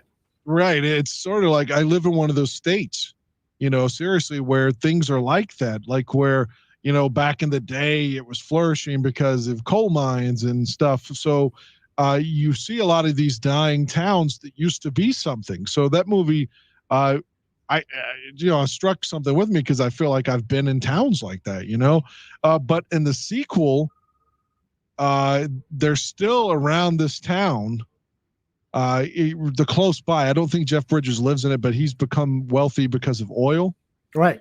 Because they are in Texas, you know. Right. But the guy that they were fighting, he fought his friend at the end of the first one, you know, and he hit him over Sybil Shepherd. Like, he fucked his eye up. He put his eye out, you know. So that guy's eyes fucked up, and now they're going through these situations, like especially that character. His real name's like Timothy Bottoms or something. His character is stuck like in the past, and he's so like he's going to like the building where they used to go in the first one to eat, and like to that old theater, and just like looking, and he thinks he's watching the movie, even though it's all in his head, and he doesn't realize he's like so depressed and going through like this mental midlife crisis that eventually he ends up staying with the girl that, remember the coach's wife he was fucking in the first one? Played by Cloris Leachman. Yeah, exactly. She's in it, and she's much older because he's kind of, so she's taking care of him by the end of the movie because he's so off of his, you know, like mentally unstable because he can't deal with all the time passing and everything just getting worse for him. So you get all those things in the first one set up, like the struggles of your youth versus your struggles of your midlife, and things of, how do you move forward from the past? Do you just not care about it? Or do you dwell in it. You have these characters, and of course they still have a lot of soap opera shit. Like everyone in the town's fucking everybody. By this time, Jeff Bridges' kid is fucking all the older women. And then you bring Sybil Shepherd's character back. She supposedly has been a socialite, and she kind of played men anyway in the older one off of each other. Mm-hmm. But she's still living that life, and she's still an asshole and a shit stirrer. So she just comes back to this town after years and immediately starts fucking up Jeff Bridges' life. So if you like the first one, I think you'll like the sequel, but is the sequel worthy of awards or Academy Award nominations? No. But on its face, if you just watch the second one, you'd say this movie's kind of dull. But if you watched the first one and had some kind of attachment to the characters and their well-being, then the second one can matter for you. Here, you ever go to Rotten Tomatoes? No, I know what it is, and I know what people can vote and stuff, but usually my opinion differs from others. So. Yeah, well, I like going to it for two reasons. Number one, it's a good place to find movie reviews rather quickly, because basically what it is it's an aggregator of movie reviews. And so when you go to Rotten Tomatoes and you type in Texasville, you get the link to Roger Ebert's movie review. He wrote, and it's all in this kind of dialogue box like a comic book. And Roger Ebert says, it is, in a sense, like a high school reunion, taking people we last saw in 1951 and continuing their histories in the early 1980s. And so then it's got the link to the full review. So I like reading these after I've seen the movie, and sometimes I'll just read the little blurbs before I decide whether to look at the movie. But also the other reason I like it is because it does offer blog services. So if you go to Rotten Tomatoes and you punch in my name, you will see that I have reviewed over 1,000 movies on Rotten Tomatoes. And when I say review, they're usually like a sentence or two or three, just whether I like the movie, didn't like the movie, why you should watch it, why you shouldn't watch it, and so forth. And so that's why I like Rotten Tomatoes. It is something that I have done from my daughter. So way after I'm long gone and she's got time to catch up on movies, she's always asking me, what have you seen, Dad? What should I see? And so forth. I've got this little blog where she can go and take a look at some of my 4- and 5-star review movies and take a look at those. So I offer that to you, Mr. Dan. Oh, that's cool. Yeah, I gotta check it out. I got one more for you, and I gotta go. Okay. Unfortunately, I watched a movie again. I like this actor, and the premise seemed real. I guess you could say something that an individual in real life would be struggling with. But the movie, even though there's a couple of people that were nominated for awards, it fell short for me. And you may have seen this. It's from 1970. It's got Gene Hackman in it, called "I Never Sang for My Father." I've heard the title. I don't think I've ever seen it. Now, I know I've never seen it. Go ahead. Well, the premise is basically they're like a wealthy family or something, but Gene Hackman's character has grown up close to his family. Mm-hmm. And he's not close to them. I'm talking proximity. He's close to them in proximity. And apparently you find out early on that his wife has died of cancer, but he's still old enough, like he's in his 40s or 50s or early 50s, whatever. He's still young enough to remarry, is what I'm saying. He's not in an age like he's 78, He's not dead yet. Mm-hmm. So he went on a trip to California and he met a new lady. And he's thinking about moving there, but she's a doctor, so she can't just up and move to the Midwest. That's where her practice is. She's got kids. They go to school. So he's thinking about moving out there. And like his dad tells him shit like, if you move, it'll kill your mom. So you get this pressure of like, he wants to leave, but then he feels like he can't. Mm-hmm. And then his mom actually dies, and the dad, which is unrelated, his mom gave him her blessing and said, go out there, have a good time. You deserve to be happy.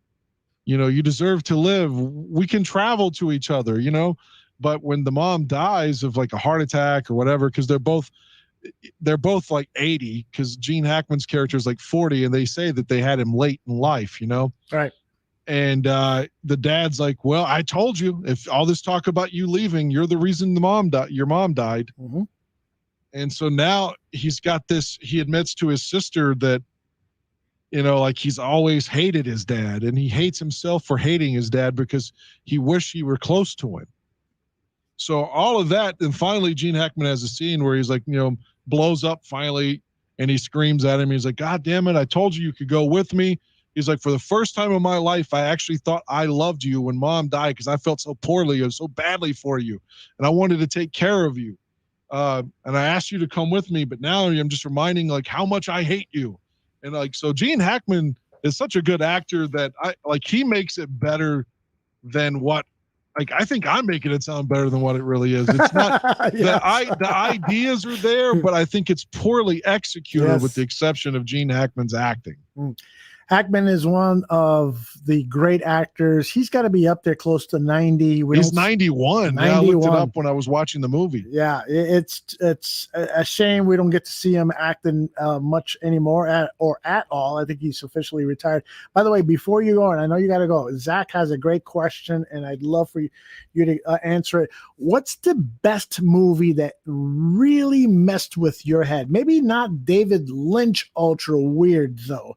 Any really good movie that you have seen that messed with your head? By the way, the White Sox win. Ka-ching, ka-ching. So I'm trying to think of a really good movie that messed with my head.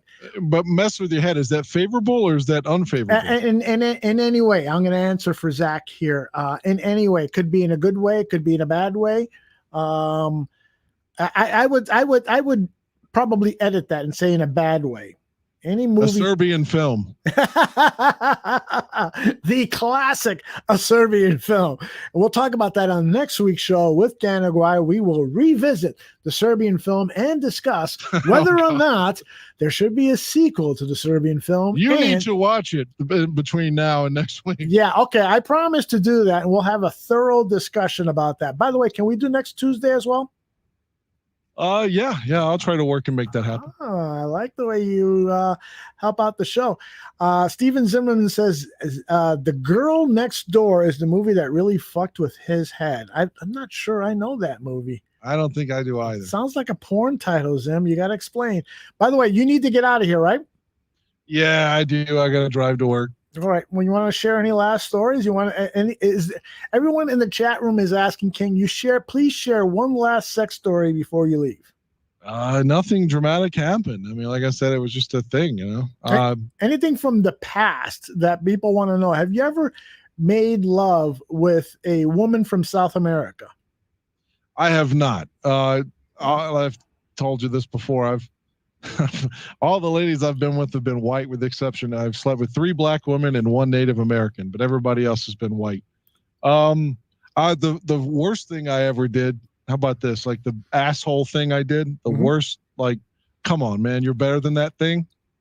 Back in the Lovey days, early on, 4, 5, 6, the good early days of Lovey Smith. I was fucking this lady. It was 8 years older than me, named Tina. I didn't date her, but we had good sex, you know, but we went on dates, but she was never my like girlfriend, you know. I was like 24 and she was like 32, you know. But years later, around 2010, I fucked her daughter. Now her daughter was a grown woman now, so don't say like, oh, you fucked a minor. I did not fuck a minor. I fucked her daughter at like 21. But even so, I shouldn't have fucked her daughter. Her daughter should have been out of bounds, completely like an asshole thing for me to do. And I didn't, honestly, it wasn't me. The daughter was, I'm not trying to sound like, oh, look at me, I look like Zac Efron, but the daughter pursued me. But that doesn't absolve me from being an asshole on it. But selfishly, the man in me, I tell you, when like she was blowing me, I was like, wow, she kind of sucks dick like her mom. So I've had a mom and a daughter in a sexual way, not together, but that was the biggest asshole thing I've ever done. That is up there on asshole things to do. There's no doubt about it. It is. Now I fucked her daughter once or whatever. I fucked her a lot within that span, probably like 30, 40 times, whatever. But I fucked her daughter once. my gosh. Chubbs wants to know, have you ever been pegged? I have not been pegged. It was asked of me last year by the girl that, or this was last year. What does that mean? I'm not quite sure. She had been in a lesbian relationship for 4 years, and because she's 6'2", she always has to be the guy of the lesbian relationship. Okay. Even though she's not masculine at all, she just is 6'2". So she always had to be the one that threw the cock and had the strap on. Oh. So she asked me if I wanted to take it, and I declined. Okay. Do you regret that? I do not. All right, get out of here. Go to work. What are you doing? Right. I got to go. Yeah, it's 38 after, so I'm supposed to be there in 7 minutes. It's going to take me 15 to get there. All right, so be careful. Drive carefully, and we'll see you next Tuesday, 7:30 p.m. Central. That's Dan Aguire, everybody. Say hello, guys. Say goodbye. I wish I had my sound effects. Right. Be well, everybody. Take care. All right. I'm going to just say these final words. Tomorrow on the network, let me get rid of Dan's picture here. He's a very handsome man, but tomorrow on the network, I mentioned that Mike North is now moving to Thursday for 2 or 3 shows, and then we're going to take a break on the Mike North show. So tomorrow morning, we've got nothing new on the network, so you can re-listen to this show or listen to some of our past shows. The South Burbs Hitman show was Monday, was outstanding. And the Friendly Confine show, our second show devoted to the Chicago Cubs, is still as fresh as can be. So make sure you listen to those shows if you haven't already. And then tomorrow at 2 p.m., Vinny and Joey Parisi are going to talk NHL hockey. There's not a lot to talk about the Chicago Blackhawks, but there is a lot to talk about the Chicago Blackhawks. They will cover that. What I'm talking about is they need to start laying down a foundation here for future seasons. And so Vinny and Joey will go over that. And then after that, we've got another show after that. What the hell is it? Man, too many shows. I'm losing track of stuff. But we've got more programming Wednesday afternoon, and then, I know what it is, the NFL release schedule. So, and again, will be John Buffone, Tyler Ellis, and myself here at 7 p.m. Talking about the Chicago Bears. We're going to go through all 17 games and give kind of an assessment of, where it falls in the schedule, how winnable is the game, have some fun talking about that. And then on Thursday, again, it's the Mike North Advantage Thursday morning, and much more programming throughout the week. So Barroom Network, we're here for all of your sports needs, Chicago sports needs, and we're going to talk more about movies and have some new shows to talk about movies since we lost I Have a Stream. And that's it. I am done here. I am going to get some rest. Let your friends and family know about what the Barroom Network is all about, and we'll see you soon.